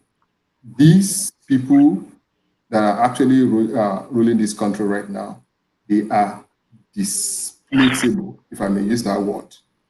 If everybody that is so concerned that the country is not well governed can actually put it into action. And also that very much includes me as well. Because if you continue this way, continue to cry, this country will continue to be in this same mess for the next 50 years. Now talking about, okay, the constitution is not good, whatever. I tell you this much, the constitution is not perfect, and no country in the world has a perfect constitution. I'm not saying that our constitution is good, and I'm not trying to play down that the constitution is not good. But it's because we have bad people governing us. If we have right people in power, things will change remarkably. There's it's no, if you like Sowore today now, if I look at him any candidate that is actually fighting for this position today will be able to make sure that everything follow the constitution properly to actually get it. I look at it now, Sowore's party now is propelling himself to be the candidate right now. Nobody's really challenging him. I know there's a faction and all of that. Is he ready to throw it open to do primaries? Is he want to do all of those things? So everything seems like it's complex, it's unresolvable, but I feel like if we all contribute our own quota, go in there and try to solve the problem, it's solvable. It's not a problem that we cannot solve. It would be easier if we can get one of the major parties to get a very good person there, which I wish as well. If Sowore is contesting very good, but I still want APC, PDP to have good candidates as well. Be there. If at the end of the day we can get a third force that is very good to save the country, let's have maybe the best of the worst from those other parties as well to get it, not the worst of them. So, all right. All right. Thank you. We're running out of time, so let's kind of move this, kind of wrap it up by saying, what are we thinking should be the most likely? We know that it's an unjust system. The structure is bad, but there's going to be election, in the next 1 year, and there are going to be candidates that will be nominated. And what are the consequences now? Let's look at the consequences of all these things that might happen. I'll start with you, Ovie. What is going to be the, I don't know if I've asked you this because you've been here from the beginning. What do you think will be the consequences of, say, the Southwest, none of their candidates becoming a candidate of any of the major parties, APC or PDP? What do you think will happen? Some people are proposing that you may find some governors in the Southwest joining the Oduwa Nation agitators and saying that this country is not working and we want to leave the country. What do you think will happen in that situation? I think the Southwest, I think they are ungrateful, if I should have to put it that way. They have no reason to be even, well, I won't say they have no reason. If they qualify, they should vie for the presidency. But if you want to follow it, going by the regions per se, they started this current dispensation by starting with the first 8 years and come again, have the vice presidency for another 8 years. And if you pay attention particularly to this Buhari administration, still the Yorubas gain a lot more than every other tribe or region in this present administration than any other one. So I don't expect them to, raise alarm if they did get it. I don't expect them to get it, by the way. But I don't expect them to raise any alarm. But again, what we have with that we has a lot to do with who becomes the next president. If the person decides to factor everything that I just played out in a while ago on this platform, starting from the video you played from Metama, if the person applied justice and take everybody into consideration, I don't think anything will happen. The Yorubas don't have any. They don't have any reason to raise anything, any form of destabilization to the Nigerian state. As far as I'm concerned, they have benefited a lot from the Nigerian state. At this point, they should accept whatever that happens to their constituents. Okay. All right. Thank you, Paul. Paul, the same question. What do you think should be the consequences? Judge Benashaw said that there are two tragedies in life: getting what you want and not getting it. So, looking at what you think will happen, what do you think would be the consequences of that? Yeah, well, if you talk about the consequence when it comes to the Southwest, I think Ovie spoke well. You understand? 1999 to 2007, the Southwest took 8 years uninterrupted. Between 2015 going to 2023, they took another 8 years for vice president. And the number 4th position, the Speaker of the House, the same Southwest, they still hold it. So I strongly believe that they don't really have anything. Neither at the end of the day, they negotiate their way, like Tinubu and the likes. They work on it, probably make the wife Senate president, as the case may be, if they feel they want to compensate him for what they negotiated in the other room. Then if they didn't negotiate very well on the other room, that's when they might feel bad. But the everyday Southwesterners, I don't see them feel bad. You understand? They might use the so-called touts, the mediocre on the streets, to say all those stupid things and every other thing. But by the time they release the military, the police, and the likes, everybody will go back to business. I don't really think anything will happen. That's my take. Okay, thank you, Brian. So, looking at the situation now, there was a clip I wanted to play, but I don't have it, where the president Buhari was the Igbo leaders appealed to Buhari in Ebonyi State to release Nnamdi Kanu, and he said that the court system should handle that. What crossed my mind was I was thinking the Boko Haram members who were pardoned by the government, they didn't go through the court system. So when you think about that, I want you to use that to answer the question about consequences. So if at the end of this process we have two candidates, and most likely the way it's looking at this point, none of them will be from the southeast, what do you think will be the consequences? I'm going to only speak for myself because I'm not really certain I understand how the Nigerian psyche works, because I think Nigerians generally have gone through maybe a process of Stockholm syndrome. Yeah. And generally Nigerians that they have a warped way of thinking. I'm being honest, because as you know, I'm in our university forum, which I talk all the time, and I wonder why. I wonder how a society can make progress with the way we think. Because for me, if there's a problem, I'll look at the foundation of that problem. So, for example, if I'm not one of those who would come and start screaming when you see a dysfunctional child, and you start screaming, "Oh, why is this child dysfunctional?" I would like to know who are the parents. What's the disposition of the parents, the mom, the dad? That's how to solve a problem. So for me, I basically feel, I'm not answering the question, but I basically feel that Nigeria has a clash of civilization, a big problem of a clash of civilization. So those people who speak about coming together, working together, need their heads tested, as far as I'm concerned. So, and if you're going to be alive in 30 years, you will understand by the time Nigerian population gets to 400 million, you will understand what the scramble for resources actually means. Okay, because for me, people think Buhari is a failure. For me, Buhari is a blessing, a big blessing for Nigerians. It basically should teach Nigerians a few lessons. For me, that's how I see. What lesson? What lessons is Buhari That teaching Nigeria Nigerians? doesn't work.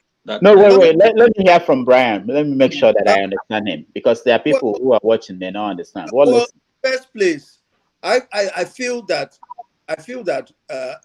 we simply don't understand that the Nigerian presidency is probably the strongest, the most powerful in the whole world. So we don't understand structures, we don't understand processes. So, and that's what has opened up everything. Buhari has exposed Nigeria for what it is, that the system does not work. So, for example, you can go and do something to the Supreme Court, the person who's the head of the Supreme Court. You can do anything you can send people to go and invade the house of a Supreme Court judge. You can sack this person. You can actually have a meeting. You can have, what's that council called? Security, National Executive Council. No, National Council of States, and pardon anybody. You can have that, right? And not have one person, right, that comes from a region that accounts for, let's say, 30 million people. And that's the flaw. So for me, a Nigeria on its own is flawed, because if you look at even just the educational system, right, where when we're growing up, I'm sure everyone here knows what I'm talking about. You do your JAMB, you will have a very good score that ordinarily should get you in there. But no, they will bring in state of origin, or your state has a different cutoff mark from a different. How does that improve? How does that bring us together? How does that make us progressive people? How does that enable merit? So I'm sorry. Okay. Thank you, Brian. Thank you. I got your drift. I know where you're going. And before I continue along the line, let me. Paul left us, and there's a lady here. You want to speak to us? You want to join us? Hello. Okay. Mrs. Paul. Mrs. Paul, are you interested in talking to us? Because Miss Paul. we only have Mel. See, and now so we'll give the presidency now. They will just go connect us. But Aisha Buhari said that we should get women involved. I'm trying to get your wife involved. I hope. No, come on, you can't say that. Are they talking about? Yeah. I don't even know what they're saying. Yeah, we are talking you. We are talking you. What language do you want us to speak? We want to hear you. Because all these guys, they've been talking. I went to the other room, so I just give her the laptop. Send you to the other room. Yeah. We want to hear her viewpoint. What is her take on what's going on? About your Southeast politics. I don't know anything about politics. Okay. They should vote the right person. That's it. Who is the right person? What's her name? What's her name? My name is Amaka. Amaka, who is the right person for them to vote for? I don't know, for now, I think I prefer P2B. P2B. Okay. All right. We have someone here who prefers Shegumi. What do you think about Shegumi? I don't know about Shegumi. The only person I know is P2B and Tinubu, but I don't want Tinubu. Oh, you don't want Tinubu? Good. You see, we're making progress. So we know what women are looking for. All right. Thank you so much, Amaka, for joining us. Okay, Alexi, let me get you. We're rounding up. Let me get your take on and what do you think will happen, and the implication? Because I think people are laughing. This is very important period in Nigerian history. Somebody was telling me yesterday that what may happen is that we may have a civil war down the road, and the United Nations will now come in and do these things we couldn't do for ourselves. And if you look at what's going on now, we are actually at a point where anything can trigger something big, But Alexi, what's your take on what could happen? Let us decide how we should live, either together or as individual nations. Nothing will, heavens will not fall when we do that. It happened elsewhere. The Europe you see today once had a common ground of nationhood which did not work. And they had to divide up to a country as small as Liechtenstein, Luxembourg, right? What are we afraid of in splitting? Let's decide how we will do it so that there will be a harmonious existence after that. If anybody is afraid of what will come tomorrow, I don't know what that will be, except that that person is not willing to work hard. Let us sit down on a round table and look at every little things that need to be done so that people will still be able to live like human beings, because we are not living like human beings today in Nigeria. There's no security, and there's no, in fact, we do not have trust in ourselves, and there's nothing you can do to change that. So let Nigerians decide to do a referendum as to how we should go, and it shouldn't be anything punitive for any group. Let's just decide what we want. And I can tell you one thing, there are more people who are quiet who want it that way than there are people who are talking. We're all trying to be politically correct. That's the thing. But if we really say our minds, there are more people who are sick and tired of the situation that we find ourselves. I like the word, the Stockholm syndrome that our brother talked about. That is where we are. We are in a kind of syndrome similar to that. It's time to jettison that situation and face realities. Let us do something about our structure with a referendum as one nation. All right. Thank you so much. Okija and Okija, what's your roundup, your take? To be honest with you, I mean, like I said, I supported, with working with the constitution we have right now and keep making changes. There's no country, has a perfect constitution. Everything is work in progress. But the problem is that Nigeria is not making progress. It's just like, maybe take one step forward and take like 10 steps backward. So I think somehow I'll be so happy to see PDP produce a northern candidate and APC produce a northern candidate, because I mean there's so much the friction it will cause in the polity. I mean, I don't know. Some people are saying, oh, not in Nigeria, nothing will happen. But I think like 8 years of Buhari, and then again, not 8 years of people expecting 8 years of another Natara. It's gonna drive a lot of people crazy, and they're gonna go crazy on the streets here. I'm happy, let them come up with that, so that maybe it will be an upheaval of some sort that will, help us take a giant stride, forward. Probably, like our brother Brian has been saying, you have a perfect, whatever a consultation, a conference whereby people from every ethnic group, will come and speak their mind that this is what we want. Because what are we talking about? Not when you talk about not, what's the name of that man that was talking some nonsense?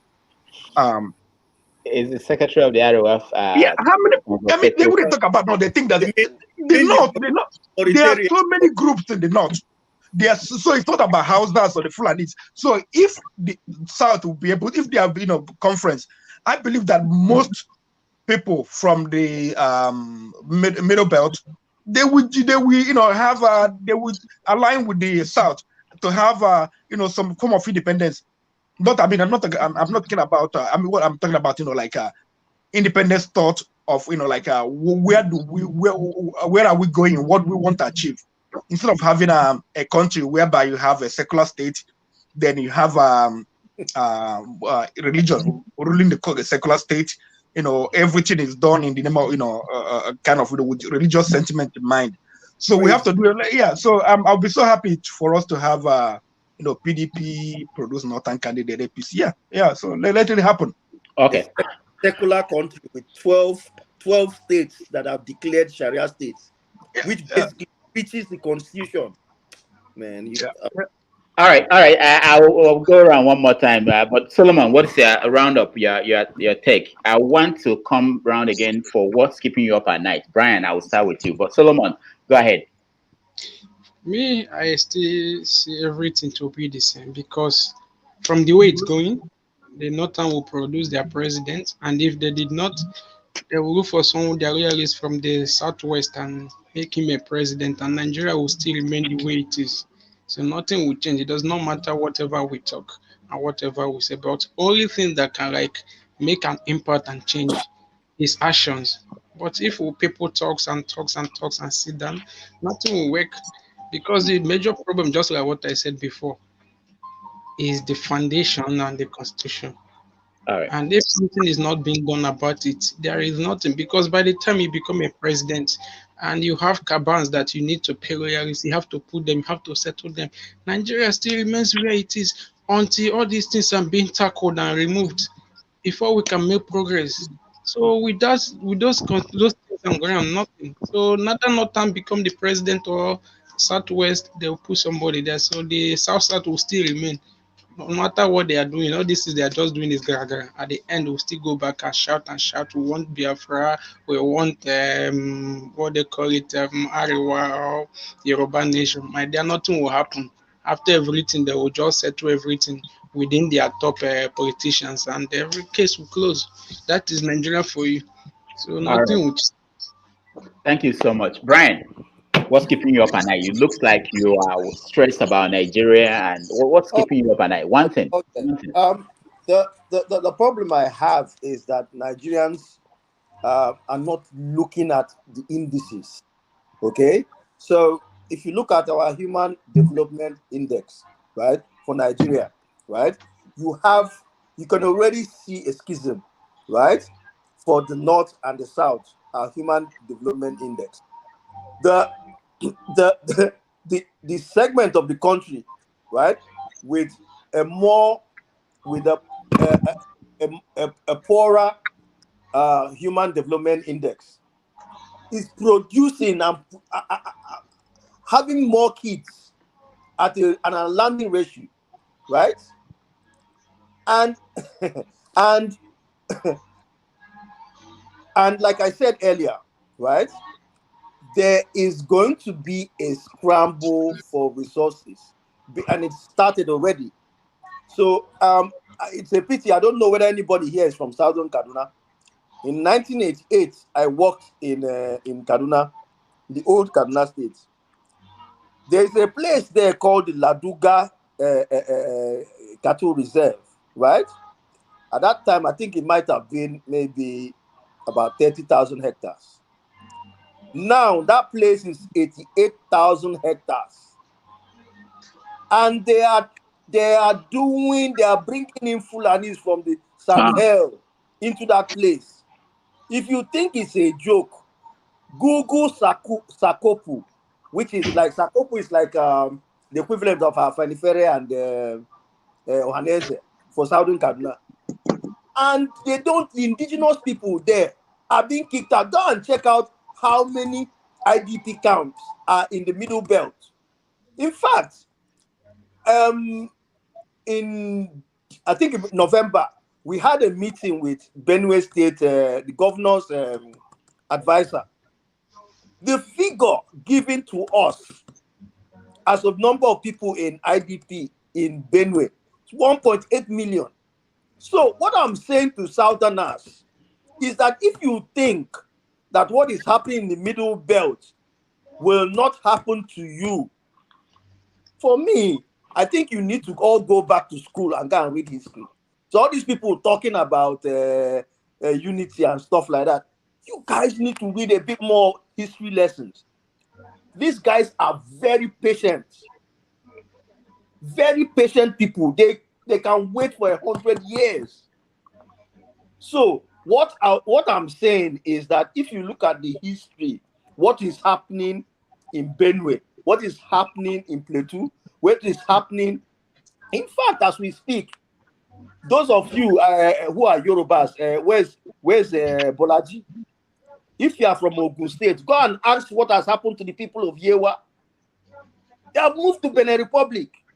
And we are here talking about how the nation will move. This nation is not moving forward. In fact, it's going to retrogress further. So my problem is, what keeps me awake is the fact that Nigerians are not a thinking people. We don't, Southerners most especially, are not a thinking people.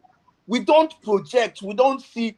It's like you have a dysfunction. You have your next door neighbor, right? His dysfunction. His wife is dysfunctional, and you are still thinking whether the 20 children that is going to come from the offsprings are not going to be dysfunctional. That's my problem. That with all these indices,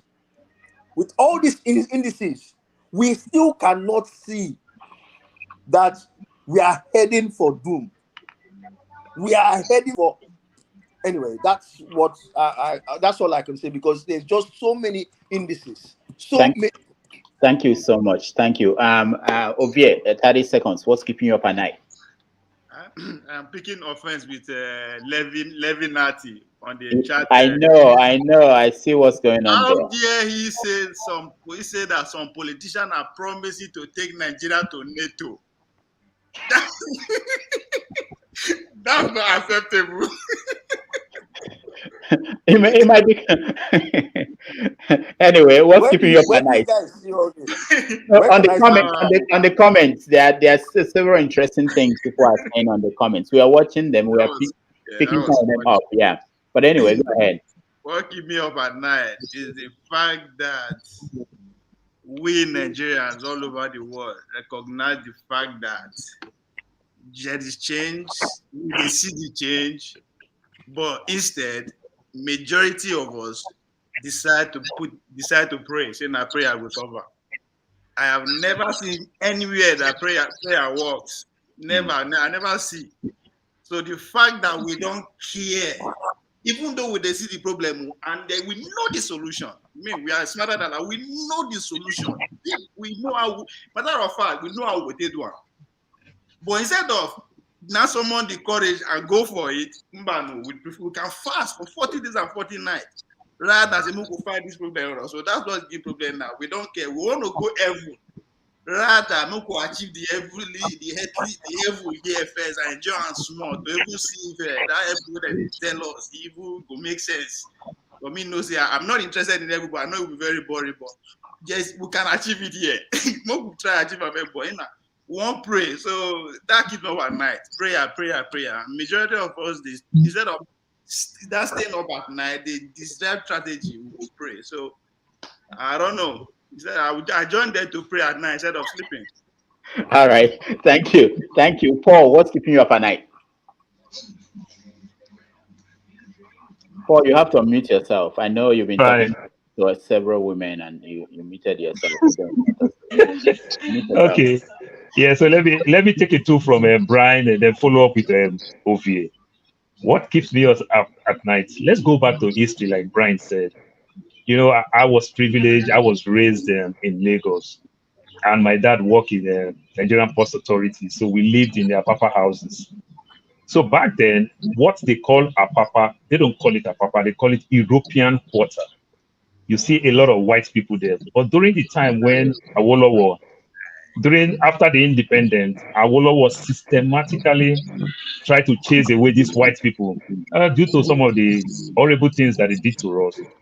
So good percentage of these white people from Apapa, from Victoria Island, from GRA, Ikeja, they all left. And many of them, they didn't left like going back to Europe. They moved back to Jos. That's how Gowon took all these people. And one thing they advised Gowon, they make Gowon understand. They said the Southwest have better international relationship in terms of education. So if you give these people power, you will never take it back from them.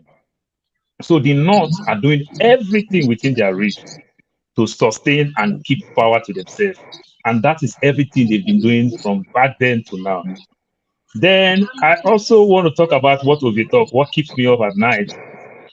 This religious thing is killing me. This, we want to pray our way over. It is killing me because we keep praying and praying and praying. You know, there are so many bushes. Let me upgrade it from bush to forest.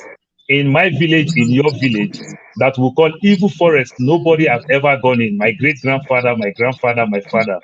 But a young white boy will come in and enter that bush. They will say, white man gets more juju past us. White man is stronger than us. Because we even accept defeat before we even think to start the fight. This is our problem. You understand? We choose not to do anything to formulate the problem. My younger brother is living in a place in Badagry today. You know, he called me, he said he's having problem with snakes. I said, bros, you live close to the bush. You understand? Go online, go find out the things that you need to do. There are some chemicals that I recommended for him. He put all those chemicals and those snakes don't come around again. You understand? But every day the wife keep praying, blood of Jesus, and it doesn't make anything happen. This is our problem. It's our problem. And All right. these are the things that keep me up at night. All right, Paul. For Paul and Obie, I need to inform you just in case you don't know. You can actually, for 310,000 naira, get a straight ticket to heaven. You know, you don't have to deal with all these things we are dealing with here. But before I will reach Kaduna or Ekiti, they'll kidnap me now. At this point, I believe more in Elon Musk than Jesus Christ. At this point, Elon Musk will take me closer to him. No, Elon Musk too expensive. Jeff Bezos. 300,000, you get there. You are sure of that. You are sure of that. In fact, there are testimonies. People have gone and come back. For the heaven, 10 minutes. All right, Kenneth, what's keeping you up at night? Before I say that, I think Brian, you know, the points he made about you know, the Fulanis invading the Middle Belt, Ogun State and some states. I don't know if that's one of the strategies they have for this election. You know, the North has for this election. But anyway, what's keeping me up at night? Rudolph, you know, like you know, when we started this battle, this internet battle, Nigerian battle, I think in the late 1990s, 1998, 1997, 98. And I fought it for like so many years, and I got tired, and because you know nothing changed. You know, Nigeria, you know, kept getting worse, and it's because of it that you know I come here, you know, to discuss Nigeria. So what is keeping me up at night is that you know Bitcoin is not going up, you know, the way I want it, because I want to retire so that I don't hear, you know, go somewhere where I don't hear about Nigeria anymore, you know. So that's what keeps me up the price of Bitcoin. All right, thank you. Alexi, what's keeping you up at night? Well, I love my people, right from my village to my town, to my ethnic group, and to others that I grew up with. I have friends that I still have all over Nigeria. I even have relatives that are from the north because their mother comes from Sokoto. So if I have such cousins, the tendency is for wanting a kind of unity. But my people, this dangerous unity we keep talking about is killing many. And you won't say because your wife is from America, then Nigeria and America should become one. Because that's what some of Nigerians are trying to sell. That, oh, we are intermarried. We will still survive. In fact, we will have two places we can go to have fun if we are in that way connected. Let Nigeria go into its natural unit of nationhood. The Yoruba nation, if they are going to come up, I'll be glad to go there and dance Owambepel with them. If the Biafrans will get what they're asking for, if everybody will enjoy it, but there's just this Stockholm syndrome in everyone who thinks that if things change, they're not going to get what they are getting now. Let us give that a chance. Let there be freedom. Let us feel like human beings who are free for the first time, and then take care of ourselves according to the gifts that we have been given naturally.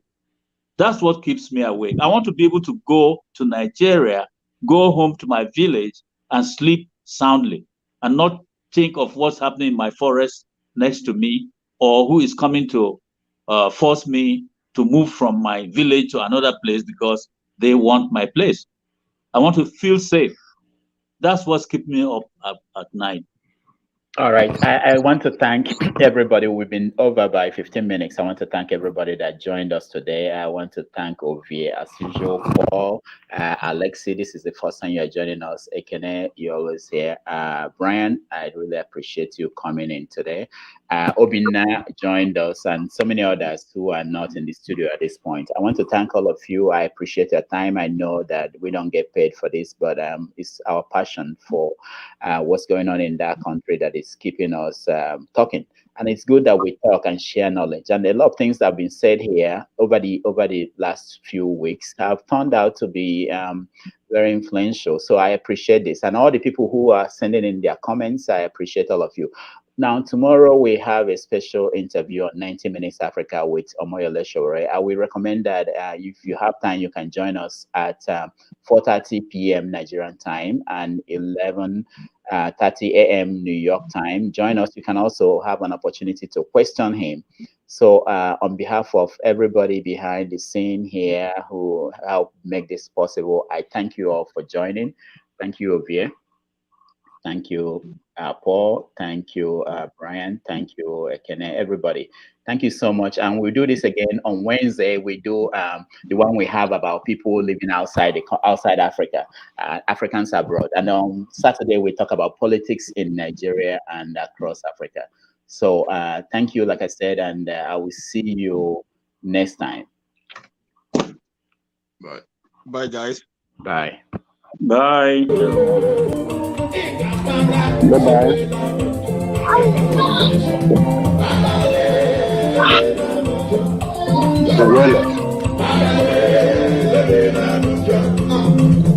Well.